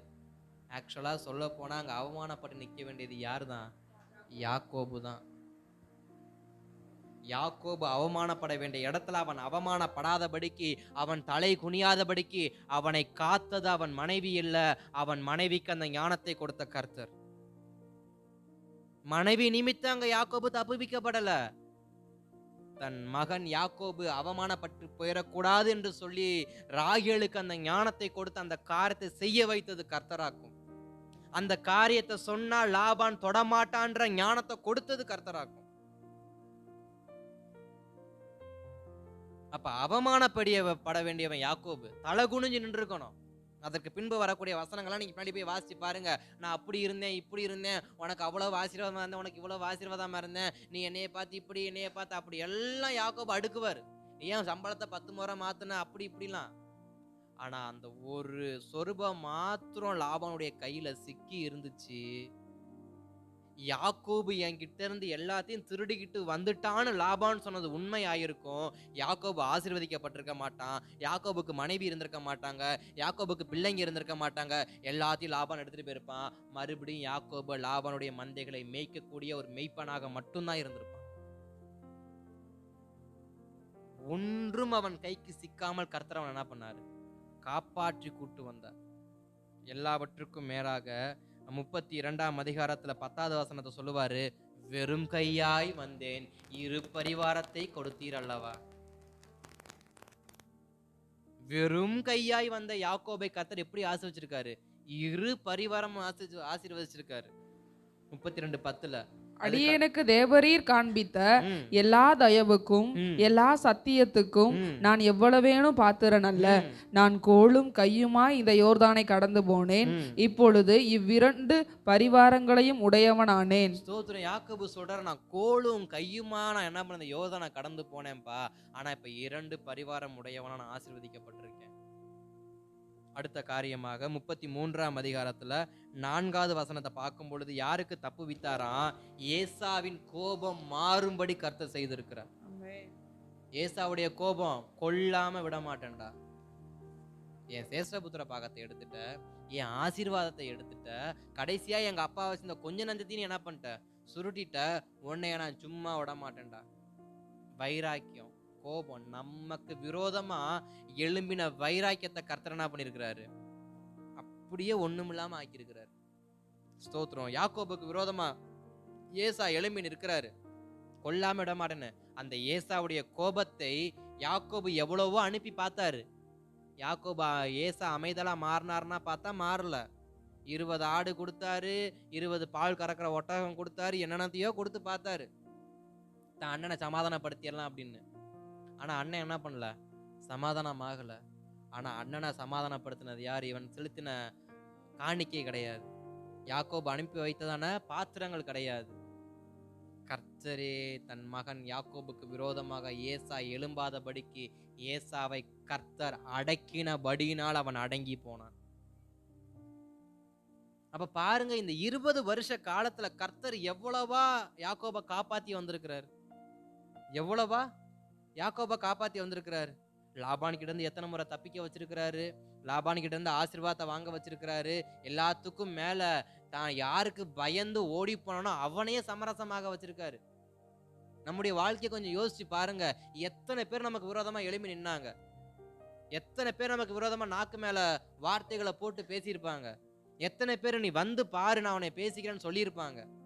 அவர்களுக்கு முன்பாக கர்த்தர் நம்முடைய தலையை உயர்த்தி வைக்கல, அவர்கள் கண்களுக்கு முன்பாக நமக்கு ஒரு பந்தியை அவர் ஆயத்தப்படுத்தல, அவர்களுக்கு முன்பாக நம்மை கர்த்தர் மேன்மை பாராட்ட வைக்கல, அவர்களுக்கு முன்பாக ஒரு ஆசீர்வாதமான வாழ்க்கையை கர்த்தர் நம்மளை வாழ வைக்கல. யார் நம்ம அழிஞ்சு போகணும்னு நினைச்சாங்களோ, யார் நம்மளை அழிக்க நினைச்சாங்களோ அவங்க கண்களுக்கு முன்பாகவே ஆசீர்வதிச்சாரு. லாபான் கடைசி வரைக்கும் யாக்கோபு ஆசீர்வதிக்கப்படக்கூடாது, அவன் கடைசி வரைக்கும் ஆடு மேய்க்கிறவனாகவே இருக்கணும்னு நினைச்சுதான் அந்த தந்திரத்தை செஞ்சாங்க. ஆனா லாபானுக்கே தெரியாத ஒரு தந்திரம் யாக்கோபுடைய சொப்பனத்துல நடக்குது. நீ இப்படிப்பட்ட காரியத்தை உனக்கு என்ன பண்ணுவேன், நான் வாய்க்க பண்ணுவேன் அப்படின்னு. அப்ப நமக்கு விரோதமா தந்திரம் பண்ணவங்க, நம்மளை கொல்ல நினைச்சவங்க, நம்மளை அவமானப்படுத்த நினைச்சவங்க, இவன் தலை குனிஞ்சே வாழ்க்கை முழுக்க நடக்கணும்னு நினைச்சவங்களுக்கு முன்பாகலாம் கர்த்தர் நம்மளை என்ன பண்ணிருக்கிறாரு, உயர்த்தி வைத்திருக்கிறாரு. ஆனா இந்த யாக்கோபு என்ன பண்ணலையா, தான் சொன்ன பொருத்தனைய நிறைவேற்றலையா. எல்லாத்துக்கும் காப்பாத்தி கூட்டு வந்தாரு. நம்முடைய வாழ்க்கையை நம்ம அப்படியே கொஞ்சம் யாக்கோபோட மிக்ஸ் பண்ணி பார்த்தோம் அப்படின்னா நமக்கு எத்தனை அவமானம், எத்தனை கேவலம், எத்தனை நிபச்சொல் அபச்சொல் எத்தனையோ வந்திருக்கு. எல்லாத்தையும் கர்த்தர் நம்மை விட்டு பிடுங்கி எடுக்கல. அதனுடைய நிழல் கூட நம்ம மேல் படாதபடி கர்த்தர் நம்மளை பாதுகாக்கல. அதை பத்தி பேசினவங்க எல்லாம் ஸ்தோத்திரம். உதாரணத்துக்கு சொல்லணும் அப்படின்னா பேதுருவை குறித்த ஒரு வார்த்தை உண்டு. அவன் ஸ்தோத்திரம், என்ன வார்த்தை அப்படின்னா அவன் மறுதளித்தவன். பேதுரு மறுதளித்தவன். அவனை குறித்து பேச வேண்டியதான ஒரு வார்த்தை என்னன்னா, இவன் 3 வருஷமா இயேசுநாதர் கூட இருந்து இயேசுவே மறுதளிச்சவன்டா. இதுதான் பேதுருக்கு இருந்திருக்க வேண்டிய பெயர். ஆனா பேதுருவை குறித்து இப்ப எப்படி தெரியுமா பேசுறாங்க, இவங்க எப்படிப்பட்ட ஞானத்துல பேசுறாங்க, இவங்க கல்வி அறிவு இல்லாதவங்களாச்சே, இவங்க சகோதரிகள் நம்ம கிட்ட இருக்கிறாங்களே, இவங்க மீன் பிடிக்கிறவங்களாச்சே, இவங்க ஞானத்தை பார்த்து அவங்க பிரசங்கத்தை பார்த்து ஆச்சரியப்பட்டு பேச ஆரம்பிச்சிட்டாங்க. ஆனா எப்படிப்பட்ட வார்த்தையை பேசியிருக்கணும் பேதுருவை குறிச்சு, இவன் ஏமாத்துக்காரன், இவன் மறுதளிச்சவன், இவன் நம்பிக்கை துரோகி, இவன் நம்பிக்கை துரோகி, இப்படி பேசிருக்கணும் பேதுருவை பார்த்து. ஆனா பேதுருவை பத்தி எப்படி தெரியுமா பேசுறாங்க, எப்பப்ப எப்படி எப்படி எப்படிலாம் பிரசங்கம் பண்றான் பாடுறா. நம்முடைய வாழ்க்கையை கொஞ்சம் யோசிச்சு பாருங்க. நமக்கு பின்னாடி எத்தனை பேர் நமக்கு சொல்லியிருக்கிறாங்க, எத்தனை பட்டங்கள் நம்ம கட்டியிருக்கிறாங்க. இவன் இப்படித்தான், இவன் திருந்த மாட்டான், இவன் அப்படி ஊதாரி திருட்டு பையன், அவன் இவன் எவ்வளவு பேரு வேணா பாரு, அவெல்லாம் விளங்கவே மாட்டான். எத்தனையோ பேர் சொல்லியிருக்கிறாங்களா இல்லையா? நான் வேணா சொல்றேன், எழுதி வச்சுக்க, இவெல்லாம் உருப்படவே மாட்டான் சொல்லியிருக்கிறாங்களா இல்லையா? அவர்கள் கண்களுக்கு முன்பாக கர்த்தர் நம்மளை தலை நிமிர்ந்து நிக்க வைக்கல. அப்ப அப்படிப்பட்ட தேவனுக்கு யாக்கோபு செய்த காரியம் என்ன தெரியுமா? வாசிங்களேன், ஸ்தோத்திரம். 33ஆம் அதிகாரம் 17வது வசனத்துல. யாக்கோபு ம் சுக்கோத்திற்கு பிரயாணம் பண்ணி ம் தனக்கு ஒரு வீடு கட்டி தன் மிருக ஜீவன்களுக்கு கொட்டாரங்களை போட்டான். ம் அதனாலே அந்த ஸ்தலத்துக்கு சுக்கோத் என்று பெயரிட்டான். ஸ்தோத்திரம். இதுவரைக்கும் யாக்கோபுடைய 20 ஆண்டு காலத்துல அவன் யாருக்கு பயந்தானோ கடைசியா அவனை கூட கர்த்தர் சமாதானமாக்கிறார். யாரு? ஏசா. யாக்கோபு பயந்தது 2 பேருக்கு. ஒன்னு லாபானுக்கு, ஒன்னு ஏசாவுக்கு. எங்க மாமனார் ஏமாத்திடுவானோ அப்படின்னு, 2வது எங்க அண்ணங்காரன் நம்மளை கொன்றுவானோ அப்படின்னு.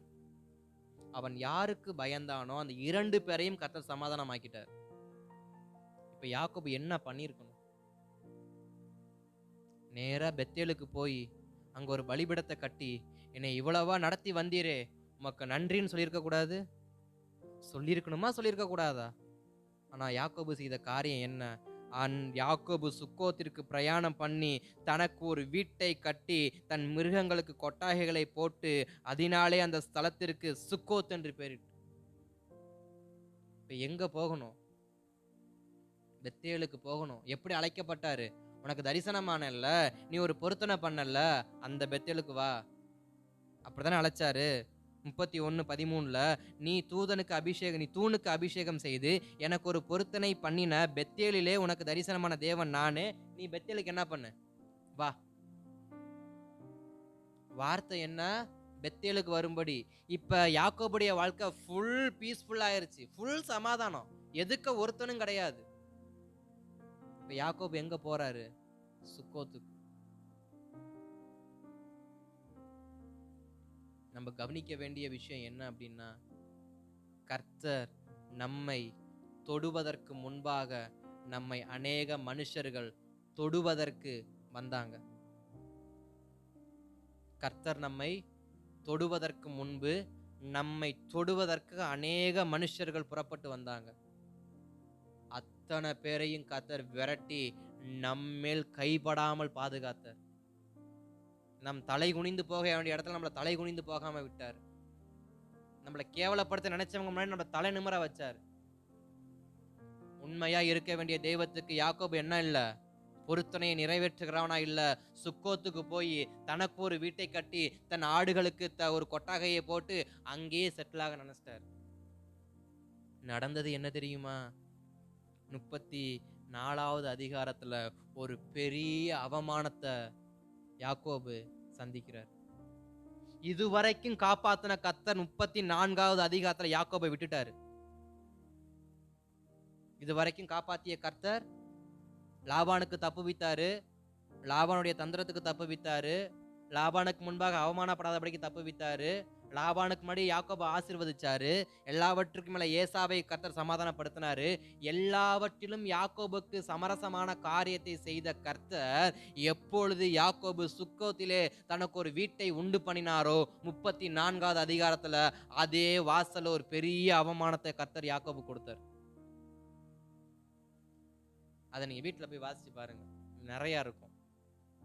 பெரிய அவமானம், குடும்பத்துக்குள்ள ஒரு அவமானம், குடும்பத்துல இருந்த பெண்ணின் நிமித்தம் தேசத்துல ஒரு அவமானம். இதுவரைக்கும் யாக்கோபை கர்த்தர் அவமானப்படாம நடத்தி வந்தாரு. இதுவரைக்கும் கர்த்தர் யாக்கோபை விட்டு கொடுக்காம நடத்தி வந்தாரு. இதுவரைக்கும் கர்த்தர் யாக்கோபு தலை குனியாம நடத்தி வந்தாரு. இதுவரைக்கும் கர்த்தர் யாக்கோபுடைய பெயர் எங்கேயும் பேர் சேர்ந்து போகாதபடிக்கு, பேர் குலைந்து போகாம காத்து வந்தாரு. இப்போ இவன் செய்த ஒரு செயல்ல விட்டுட்டாரு. 34 அதிகாரம் ஃபுல் டேமேஜ் யாக்கோபுடைய வம்சமே. யாக்கோபுடைய பெயர் குலைக்கப்பட்டுருச்சு. யாக்கோபுடைய பிள்ளைகள் கொலைகாரரா மாறுறாங்க.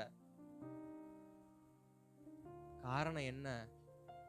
பொருத்தனையை நிறைவேற்றுவதற்கு பெத்தேலுக்கு அழைக்கப்பட்டவன் பொருத்தனையை நிறைவேற்றாமல் சுக்கோத்திலே வீட்டை கட்டியது நிமித்தம் பெரிய அவமானம் உண்டாகுது.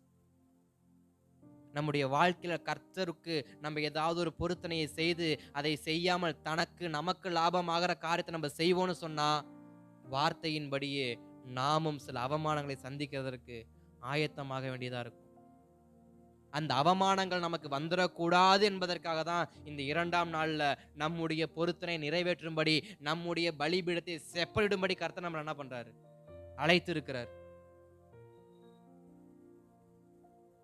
எங்கேயோ ஏதோ ஒரு இடத்துல நம்முடைய வாழ்க்கை சமாதானம் ஆயிருச்சு, நம்முடைய வாழ்க்கை செட்டில்மெண்ட் ஆயிருச்சு, நமக்கு இதுக்கப்புறம் எந்த பிரச்சனையுமே இல்லை, நீ நான் தான் ராஜா, நான் தான் மந்திரின்னு சில எண்ணத்தோட சில காரியம் செய்கிறோம் பார்த்தீங்களா, அந்த காரியம் தான் நமக்கு பெரிய பெரிய அவமானத்தை உண்டாக்கும். எதிர்பாராத அவமானம் யாக்கோபுடைய மகள் செய்தது, யாக்கோபுடைய மகன்கள் செய்தது யாக்கோபுக்கு பெரிய பயத்தை ஏற்படுத்தியச்சு.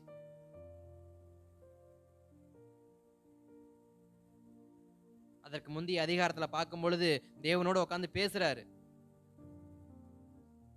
யாக்கோபு என்ன பண்ற, ரா முழுவதும் பேசுறாரு. ரா முழுதும் பேசியும் ஏசா சமாதானம் ஆகியும் எங்க போய் கூடாரம் போடுறாரு? சுக்கோத்துல.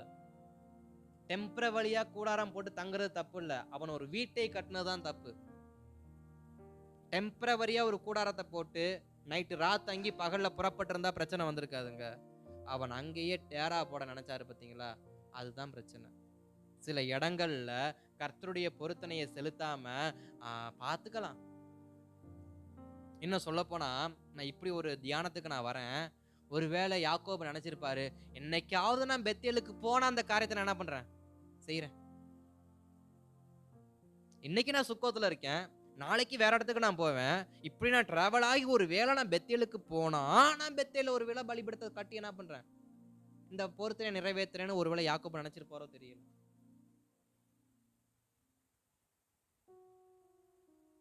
நம்மளுடைய வாழ்க்கையில இப்படிப்பட்ட காரியங்கள் என்ன பண்ணக்கூடாது, இருக்கக்கூடாது.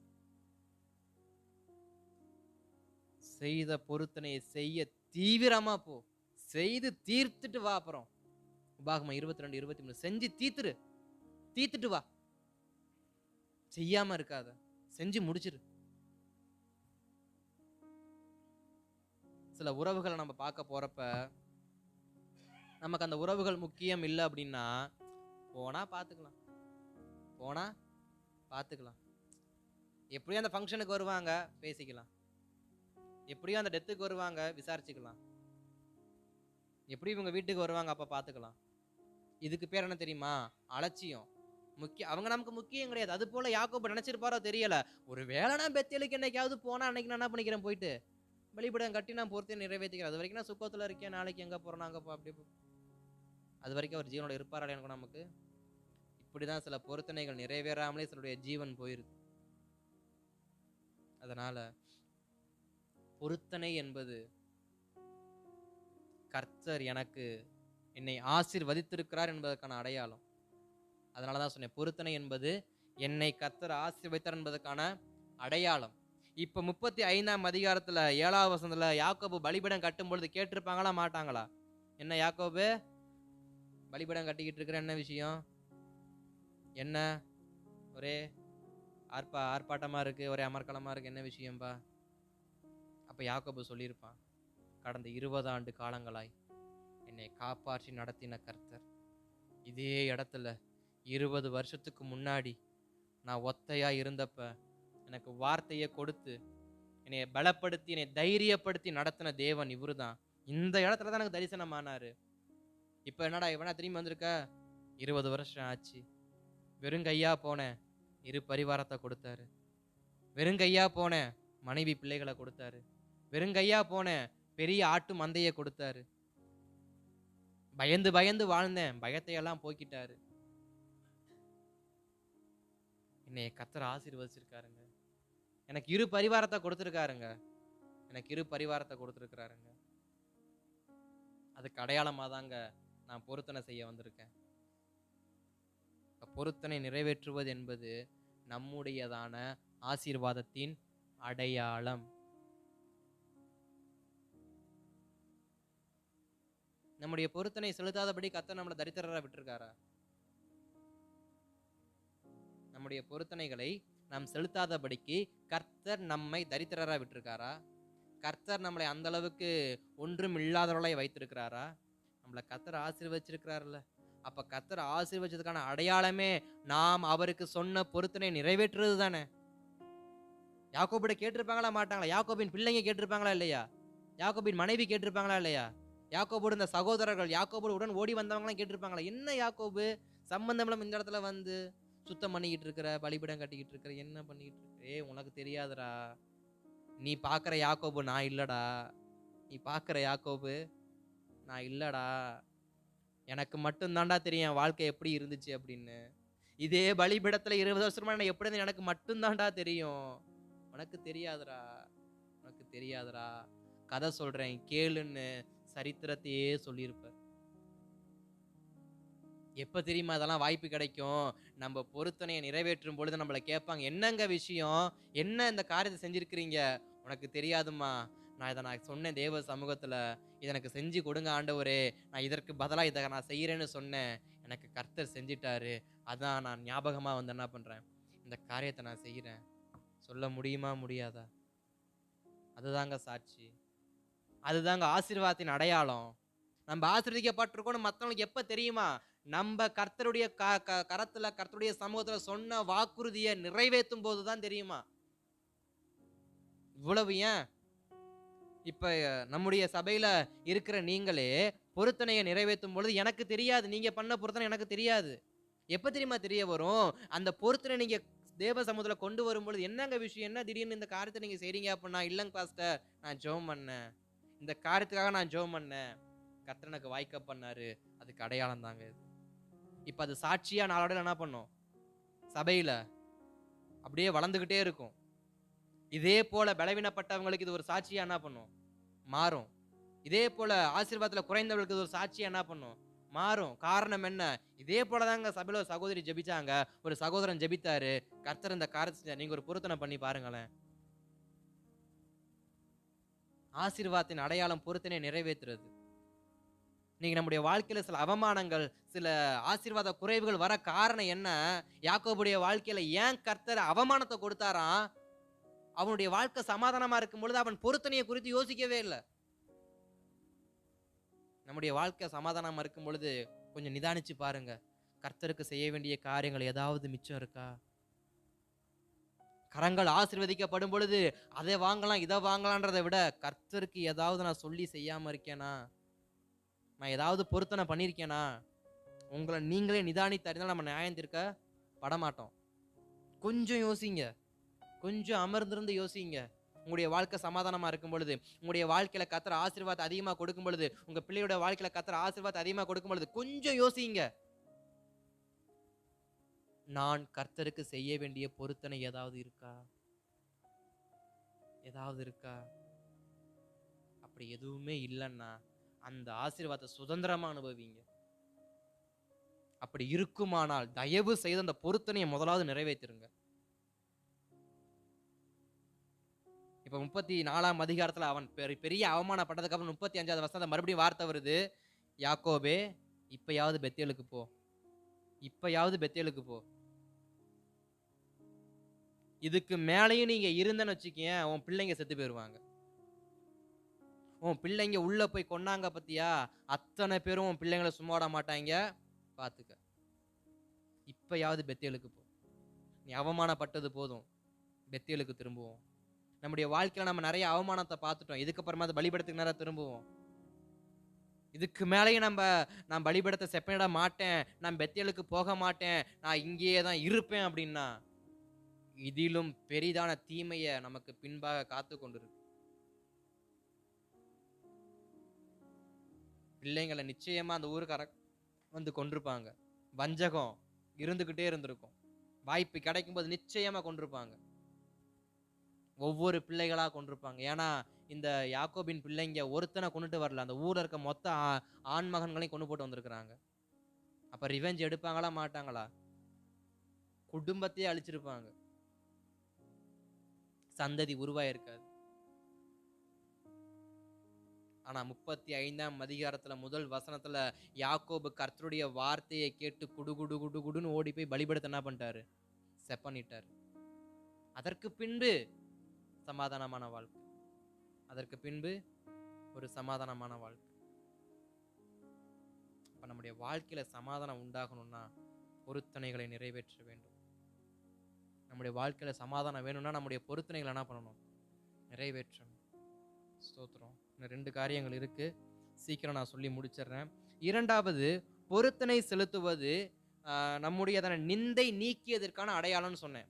பொருத்தனை செலுத்துவது நம்முடைய நிந்தை நீங்கியதற்கான அடையாளம். திருப்பிக் கொள்ளுங்கள், 1 சாமுவேல் 1:11 வாசிக்கலாமா? 1 சாமுவேல் 1:11. சேனைகளின் கர்த்தாவே, தேவரீர் உம்முடைய அடியாளின் சிறுமையை கண்ணோக்கி பார்த்து உம்முடைய அடியாளை மறவாமல் நினைத்தருளி உமது அடியாளுக்கு ஒரு ஆண் பிள்ளையை கொடுத்தால் அவன் உயிரோடு இருக்கும் சகல நாளும் நான் அவனை கர்த்தருக்கு ஒப்பு கொடுப்பேன், அவன் தலையின் மேல் சவரன் கத்தி படுவதில்லை என்று ஒரு பொருத்தனை பண்ணினாள். ஒரு பொருத்தனை பண்ணினாள். இங்க அண்ணாளுடைய வாழ்க்கையை குறித்து நம்ம பார்க்கும்போது அண்ணாளுடைய வாழ்க்கையில பெரிய நிந்தை இருக்கு, பெரிய கண்ணீரின் வாழ்க்கை இருக்கு, பெரிய அவமானம் இருக்கு. என்ன அவமானம்? பிள்ளை இல்லாதவள். பிள்ளை இல்லாதவள் என்ற பெயர் யாருக்கு இருக்கு? அண்ணாளுக்கு இருக்கு. இப்ப இந்த நிந்தை நீங்கணும் அப்படின்னா, இப்ப இந்த அம்மா ஒரு பொருத்தனை பண்ணுது, என் நிந்தையை நீக்குங்க, இந்த பொருத்தனை நான் நிறைவேற்றுறேன் அப்படின்னு.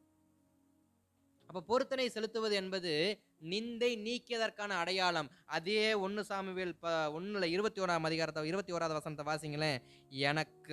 எல்கானா என்பவன் கர்த்தருக்கு வருஷாந்தரம் செலுத்தும் பலியை தன் பொருத்தனையையும் செலுத்தும்படியாக தன் வீட்டார் அனைவரோடும் கூட போனான். அன்னாள் கூட போகவில்லை. ஸ்தோத்திரம். அதற்கு பின்பாக அன்னாள் எங்க போறாங்க அப்படின்னா, தேவ சமூகத்துல போய் உட்காந்து என்ன பண்றாங்க? அழுகிறாங்க. கர்த்தர் ஒரு ஆண் குழந்தையை கொடுத்தாரு. கொடுத்த ஆண் குழந்தைய அன்னாள் மறுபடியும் கர்த்தருடைய சமூகத்திலே கொண்டு போய் என்ன பண்றாங்க? கொடுக்குறாங்க. அப்ப நாம தேவ சமூகத்துல என்னுடைய நிந்தை நீங்க வேண்டும் என்ற ஒரு பொருத்தனை நாம் செய்திருப்போம்னா அதனுடைய அடையாளம், அதாவது என்னுடைய நிந்தை நீங்கியதற்கான அடையாளம் பொருத்தனையை நிறைவேற்றுவது. இப்ப அன்னாள் போய் தேவ சமூகத்துல பிள்ளைய வைக்கிறா. எல்கானா கேட்கிறாரு, என்னம்மா பிள்ளைய கொண்டு போய் அங்க வச்சுட்ட? எனக்கு இருந்த நிந்தையை நீக்கினது கர்த்தர் தான்ப்பா, எனக்குள்ள இருந்த போராட்டத்தை நீக்கினது கர்த்தர் தாப்பா, எனக்குள்ள இருந்த குமுறுதலை எல்லாம் நீக்கினது கர்த்தர் தாப்பா. நான் ஒரு பொருத்தனை பண்ணேன். என்னம்மா பொருத்தனை பண்ண? எனக்கு ஒரு ஆண் பிள்ளையை கொடுத்து அதை உனக்கே நான் திருப்பி தரணும் பொருத்தனை பண்ணேன். அவன் மேல சவரன் கத்தி படாம வளர்ப்பேன்னு பொருத்தனை பண்ணேன். உங்க சமூகத்திலே கொடுக்குறேன்னு பொருத்தனை பண்ணேன். பாப்பை கொடுத்துட்டு வந்துருவோம். இப்ப ஏலி கேட்கிறாரு. இதற்கு முன்பாக ஏலி என்ன சொன்னாரு? மதுபானத்தை குடிச்சிட்டு ஏன் புலம்பிட்டு இருக்க, ஏஞ்சி வீட்டுக்கு போனாரு. யாரு? அண்ணாளை பார்த்து. இப்ப அதே ஏலி இருக்கிற இடத்துல கொண்டு போய் அண்ணாள் பிள்ளைய வைக்கிறா. ஏலி கேட்டிருப்பாரா இல்லையா, என்னம்மா பிள்ளைய கொண்டு வந்து இங்கே போட்டு போற? போயாங்கிட்டு, உனக்கு விஷயமே தெரியாதா? அன்னைக்கு நான் அழுதுகிட்டு இருந்தேன்ல, என்னை நீ ஒரு மாதிரி சொன்ன பத்தியா? அதற்கப்புறம் நான் மறுபடியும் தேவ சமூகத்தில் உட்காந்து நான் ஜெபம் பண்ணேன், நான் ஒரு பொருத்தனை பண்ணேன். என் பொருத்தனையை கர்த்தர் கேட்டார், எனக்கு ஒரு ஆண் பிள்ளையை கொடுத்தாரு. அந்த பிள்ளையை தான் நான் கர்த்தருடைய சமூகத்தில் கொடுக்க வந்திருக்கிறேன். இதற்கு பின்பாடு அவளுக்கு மறுபடியும் பிள்ளைகள் பிறந்தது. அந்த பிள்ளைகள் ஆசீர்வாதமா இருந்தாங்க. அப்ப நம்மளுடைய நிந்தை, நமக்கு ஒரு பெயர் இருக்கும், அதை நீக்கணும்னா பொருத்தனை என்ன பண்ணணும்? நிறைவேற்றணும். பொருத்தனை நிறைவேற்றுவது என் நிந்தை நீங்கியதற்கான அடையாளம். நாம் பொருத்தனை செலுத்தாமல் இருப்போம்னு சொன்னா இன்னும் நம்முடைய நிந்தையை கர்த்தர் நீக்கவில்லை என்ற அர்த்தம். அதை நாம் கர்த்தருடைய சமூகத்தை நெய் போட்டுக்கொண்டே இருக்கலாம். நான் பொருத்தனை பண்ணலப்பா, மாறவே இல்லை பார்த்தீங்களா, தைரியமா ஜெபம் பண்ணலாம். ஆனா இப்படி ஒரு பொருத்தனை பண்ணேன்ப்பா, நீங்க என் பொருத்தனை நீங்க அக்செப்ட் பண்ணலையா, என் பொருத்தனை நீங்க ஏற்றுக்கொள்ளலையா, நீங்க ஜெபம் பண்ணலாம். ஆனா ஒருவேளை கர்த்தர் நிறைவேற்றி இருப்பார்னு சொன்னா கர்த்தர் கேட்பாரு, ஏமா இந்த நீங்களே நம்ம வாழ்க்கையில இருந்தோம், ஏன் பண்ண பொருத்தனை நிறைவேறாம இருக்கு? அப்ப பொருத்தனை நிறைவேறுவதற்கான அடையாளம் என் வாழ்க்கையில் கர்த்தர் என்னுடையதான நிந்தையை நீக்கினார் என்பதற்கான அடையாளம். அன்னாளுடைய வாழ்க்கையில கர்த்தர் நிந்தை நீக்கினார், சாமுவேலை கொடுத்தார். சாமுவேலே அன்னாளின் நிந்தை நீங்கியதற்கான அடையாளம். அதே சாமுவேல் தீர்க்கதரிசியும் கடைசி நியாயாதிபதியுமாக, இரண்டாவது ஆசாரியனாக தேவ சமூகத்துல உண்மையும் உத்தமமாக 2 ராஜாக்களை அபிஷேகம் பண்ண உன்னதமான தேவ மனுஷன். பொருத்தனை நீங்க நிறைவேற்றினீங்கன்னு வச்சுங்களேன், அந்த பொருத்தனை நிறைவேறிய காரியங்கள் தேசத்துக்கு ஆசீர்வாதமா இருக்கும். அதுக்கு உதாரணம் யாரு? சாமுவேல். சாமுவேலை அன்னாள் பொருத்தனை பண்ணி பெற்றெடுத்தா, பெற்றெடுத்த மகனை பொருத்தனை அடிப்படையிலே தேவ சமூகத்துல விட்டதனால அந்த சாமுவேலை வைத்து கர்த்தர் ஏலியை நியாயம் தீர்த்தார். அந்த சாமுவேலை வைத்து ஏலியின் பிள்ளைகளை நியாயம் தீர்த்தார். அந்த சாமுவேலை வைத்து இஸ்ரவேலை நியாயம் தீர்க்க வைத்தார். அந்த சாமுவேலை வைத்து ஆசாரிய ஊழியத்தை செய்ய வைத்தார். அதே சாமுவேலை வைத்து 2 ராஜாக்கள், ஒன்னு சவுல், 2வது தாவீது, தாவீதின் திறவுகோலை உடையவர், தாவீதின் சிங்காசத்தை என்றென்றைக்கும் அசையாமல் வைத்திருப்பேன்னு சொல்லி தாவீதை குறித்து கர்த்தர் அவ்வளவாய் பேசுகிறாரே, அப்படிப்பட்ட தேவனுக்கு பிரியமான ஒரு ராஜாவை அபிஷேகம் பண்ணதே யார்தான்? இந்த பொருத்தனை தான். பொருத்தனை இப்படி பண்ணுங்க. நம்முடைய பொருத்தனை தேசத்தை கலக்கிறதா இருக்கணும். நம்முடைய பொருத்தனை தேசத்தை கலக்கிறதா இருக்கணும். அண்ணாளுடைய பொருத்தனை அப்படிப்பட்ட ஒரு பொருத்தனை. இப்ப சாமுவேல் போற பக்கத்துல யாரை குறிச்சு பேசிட்டு இருப்பாங்க? அண்ணாளுடைய நிந்தைக்கு அடையாளமே இவன் தான்டா. அவ கண்ணீரோட கடந்தா தேவ சமூகத்துல. போறாம்பாரு எவ்வளவு கம்பீரமா, எப்படி போறாம்பாரு. ராஜாவை அபிஷேகம் பண்ணத்தக்க கர்த்தர் அவன் கரத்தை ஆசீர்வதிச்சிருக்கிறார். நாம் எல்லோரும் அவன் கிட்ட ஆலோசனை கேட்கும்படி அவனை கர்த்தர் ஞானத்தை நிரப்பி இருக்கிறார்.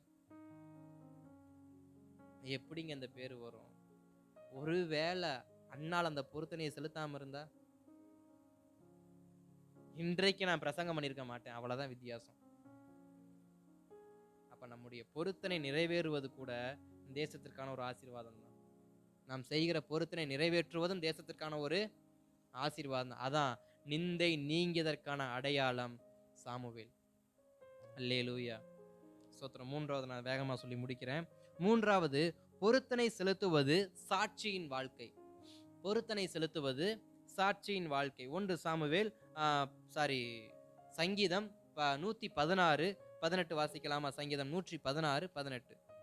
நான் கர்த்தருக்கு செய்த பொருத்தனைகளை அவருடைய ஜனங்கள் எல்லாருக்கும் முன்பாகவும் கர்த்தருடைய ஆலயத்தின் பிரகாரங்களிலும் எருசலேமே உன் நடுவிலும் நிறைவேற்றுவேன். 14 இருந்து வாசிங்களேன். நான் கர்த்தருக்கு செய்த பொருத்தனைகளை அவருடைய ஜனங்கள் எல்லாரும் முன்பாகவும் செலுத்துவேன். கர்த்தருடைய பரிசுத்தவான்களின் கர்த்தருடைய பரிசுத்தவான்களின் மரணம் அவர் பார்வைக்கு அருமையானது. கர்த்தாவே, நான் உமது அடியேன், நான் உமது அடியாளின் புத்திரனும் உமது ஊழியக்காரனுமாய் இருக்கிறேன். என் கட்டுகளை அவிழ்த்து விட்டீர். நான் உமக்கு ஸ்தோத்திர பலியை செலுத்தி கர்த்தருடைய நாமத்தை தொழுது கொள்ளுவேன். நான் கர்த்தருக்கு செய்த பொருத்தனைகளை அவருடைய ஜனங்கள் எல்லாருக்கும் முன்பாகவும் கர்த்தருடைய ஆலயத்தின் பிரகாரங்களிலும் எருசலேமே உன் நடுவிலும் நிறைவேற்றுவேன். அல்லேலூயா, ஸ்தோத்திரம். இங்கே ஒரு வார்த்தை சொல்லப்படுகிறது, நான் செய்த பொருத்தனையை ஜனங்களுக்கு முன்பாக ஆலயத்தில் நிறைவேற்றுவேன். அப்ப மூன்றாவது, பொருத்தனை நிறைவேற்றுவது என்பது சாட்சியின் அடையாளம். என்ன சாட்சி?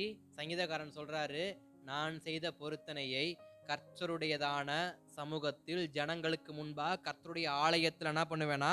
நிறைவேற்றுவேன். இதற்கு ஒரு சரியான உதாரணம் யாருன்னு பார்த்தாக்க, அப்போஸ்தலர் நடவடிக்கைகள்ல அப்போஸ்தலர் 9ஆம் அதிகாரத்துல 6வது வசனத்துல அழகா பவுல் ஒரு வார்த்தை சொல்லுவாரு, அவன் நடுங்கி திகைத்து, ஆண்டவரே, நான் என்ன செய்ய சித்தமாயிருக்கிறேன். இப்ப பவுல் ஒரு பொருத்தனை பண்றாரு, ஆண்டவரே, நீ என்ன நினைக்கிறீங்களோ அதை நான் செய்ய சித்தமா இருக்கேன். நீங்க என்ன நினைக்கிறீங்களோ அதை நான் செய்யறேன் ஆண்டவரே. பவுலுடைய பொருத்தனை. இப்ப இந்த பொருத்தனை பவுல் எங்க தெரியுமா நிறைவேற்றுறாரு? ஆலயத்துல. 18வது வசனத்துல பார்க்கும் பொழுது, உடனே அவன் கண்ணிலிருந்து மீன் செதில்கள் போன்றவைகள் விழுந்தது, அவன் பார்வை அடைந்து எழுந்து ஞானஸ்தானம் பெற்று 19 பின்பு அவன் போஜனம் பண்ணி பலப்பட்டான்.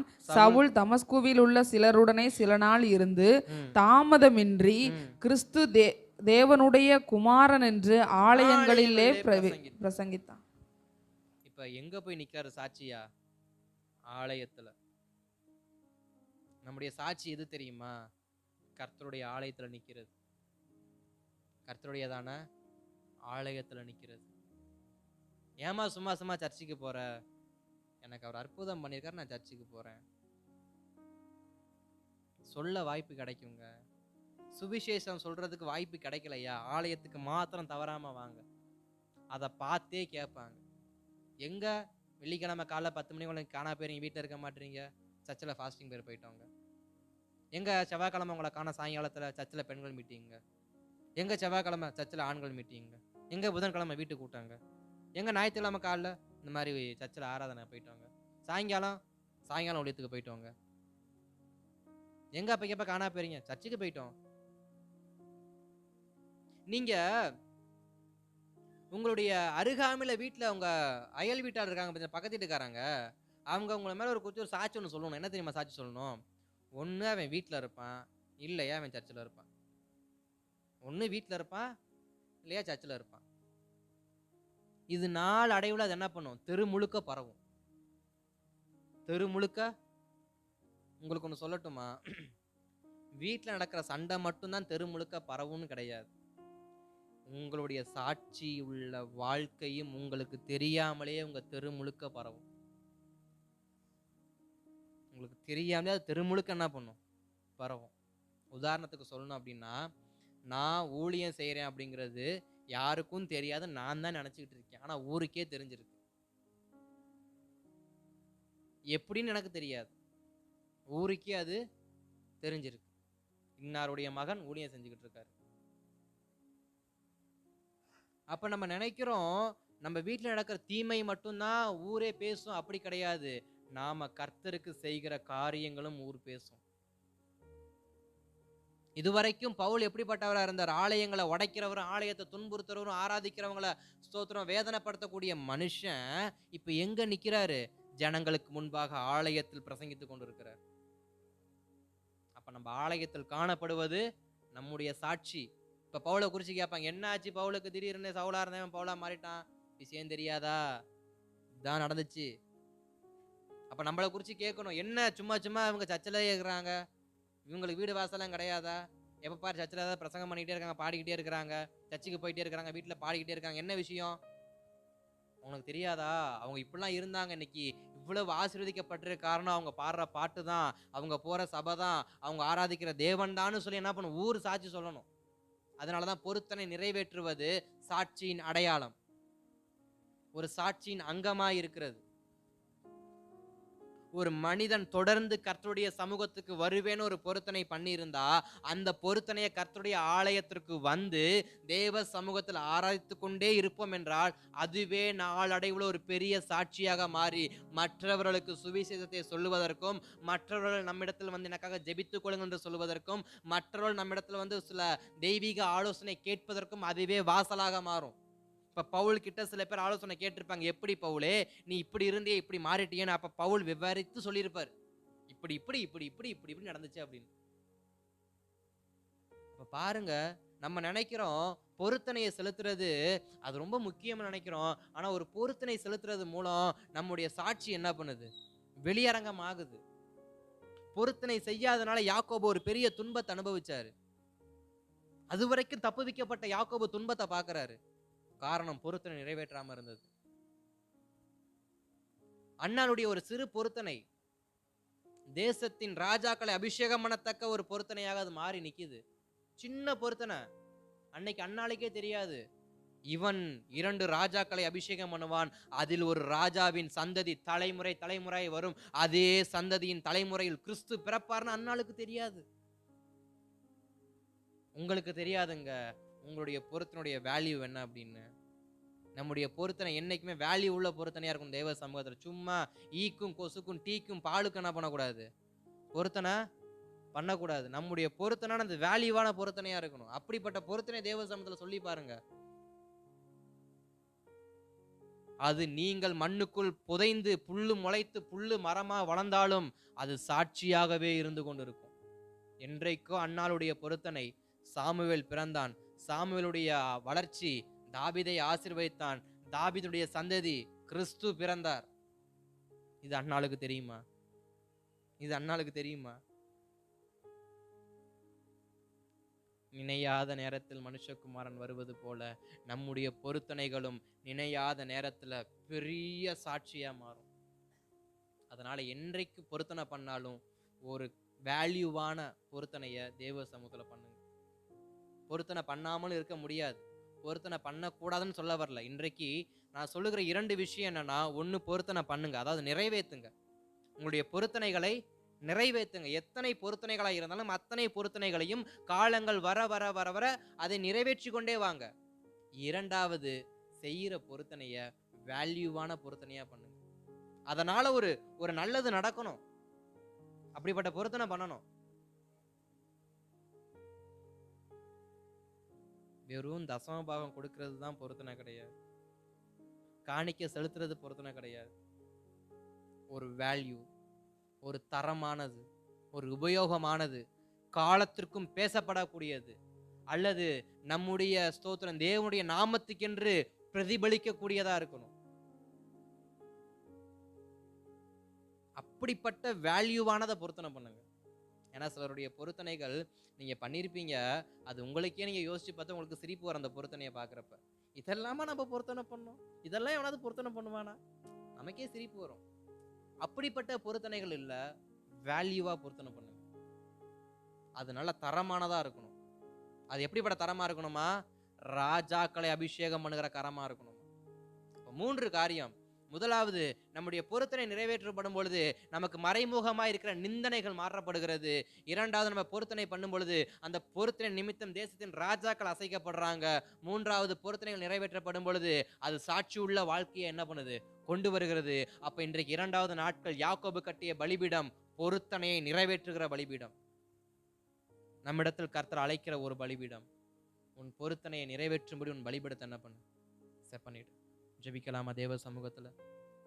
ஸ்தோத்திரம் கர்த்தாவே, ஸ்தோத்திரம் கர்த்தாவே, ஸ்தோத்திரம் கர்த்தாவே. அன்பின் பரலோக பிதாவே, குமாரனாம் இயேசுவின் நாமத்தில் ஜெபிக்கிறோம். ஆசீர்வதிக்கப்பட்டதான் 2ஆம் நாட்களிலும் அன்றைய பொருத்தனைகளை நிறைவேற்றும்படியாக பலிபீடத்தை செப்பனிட சொன்னீரே. அப்ப எங்களுடைய பொருத்தனைகளை எல்லாம் அது சமூகத்துல கொண்டு வருகிறோம்.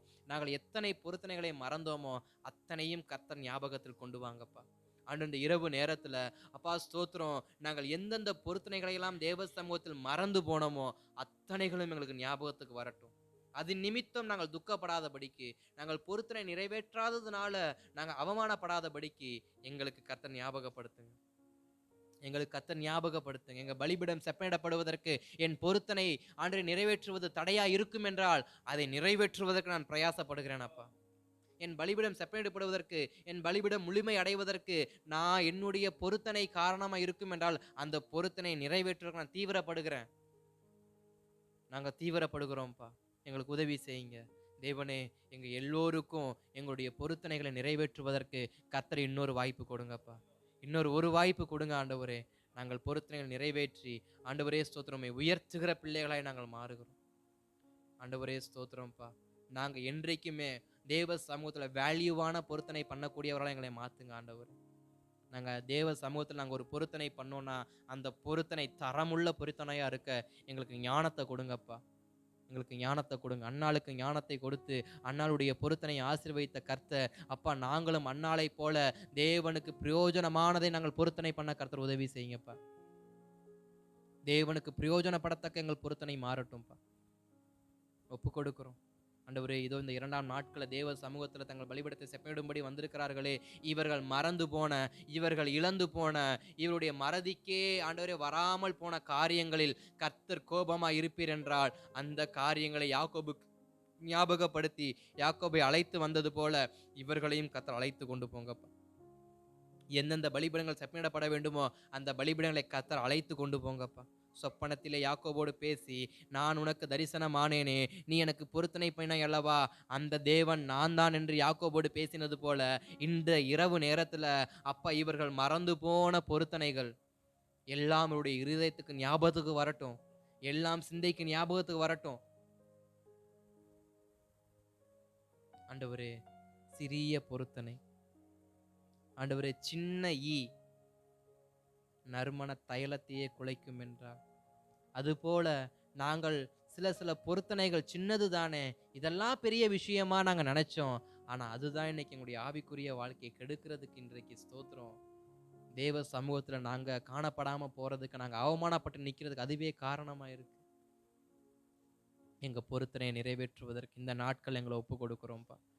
ஆவியானவர் கிரியை செய்யுங்க. இந்த இரவு நேரத்துல ஒவ்வொரு தேவ பிள்ளைகளும் தங்கள் பொருத்தனைகளை நிறைவேற்றிக் கொள்வதற்கு கர்த்தர் உதவி செய்யுங்க. தனிப்பட்ட பொருத்தனை, சபைக்குரிய பொருத்தனை, ஆண்டு தேவனுக்கென்று தனிப்பட்ட பொருத்தனை, இப்படி எத்தனை பொருத்தனைகளோ அத்தனை பொருத்தனைகளையும் நிறைவேற்ற என் தேவன் உதவி செய்யுங்கப்பா. ஆண்டவர்கள் கண்களுக்கு மறைவாயிருக்கிற கண்ணிக்கு தப்புவிக்க கர்த்தர் உதவி செய்யுங்க. எல்லா கண்ணியும் ஆண்டவருடைய வாழ்க்கையிலிருந்து எடுபட்டு போவதாக ஒப்பு கொடுத்து ஜெபிக்கிறேன். கர்த்தர் தொடர்ந்து நடத்துங்க. பலிபீடம் செப்பனிடப்படுவதாக, பலிபீடங்கள் செப்பனிடப்படுவதாக, பொருத்தனைகள் நிறைவேற்றி பலிபீடங்களை செப்பனிட்டு கொள்ள ஒவ்வொருவருக்கும் இந்த இரவு கிருபை கொடுங்க. இயேசுவின் நாமத்தில் பிதாவே. என் ஆத்துமாவே முழு உள்ளமே பரிசுத்த நாமத்தை ஸ்தோத்திரி. என் ஆத்துமாவே கர்த்தரை ஸ்தோத்திரி. கர்த்தர் செய்த சகல உபகாரங்களையும். அல்லேலூயா, அல்லேலூயா, அல்லேலூயா. ஆமென். கர்த்தர் நல்லவர்.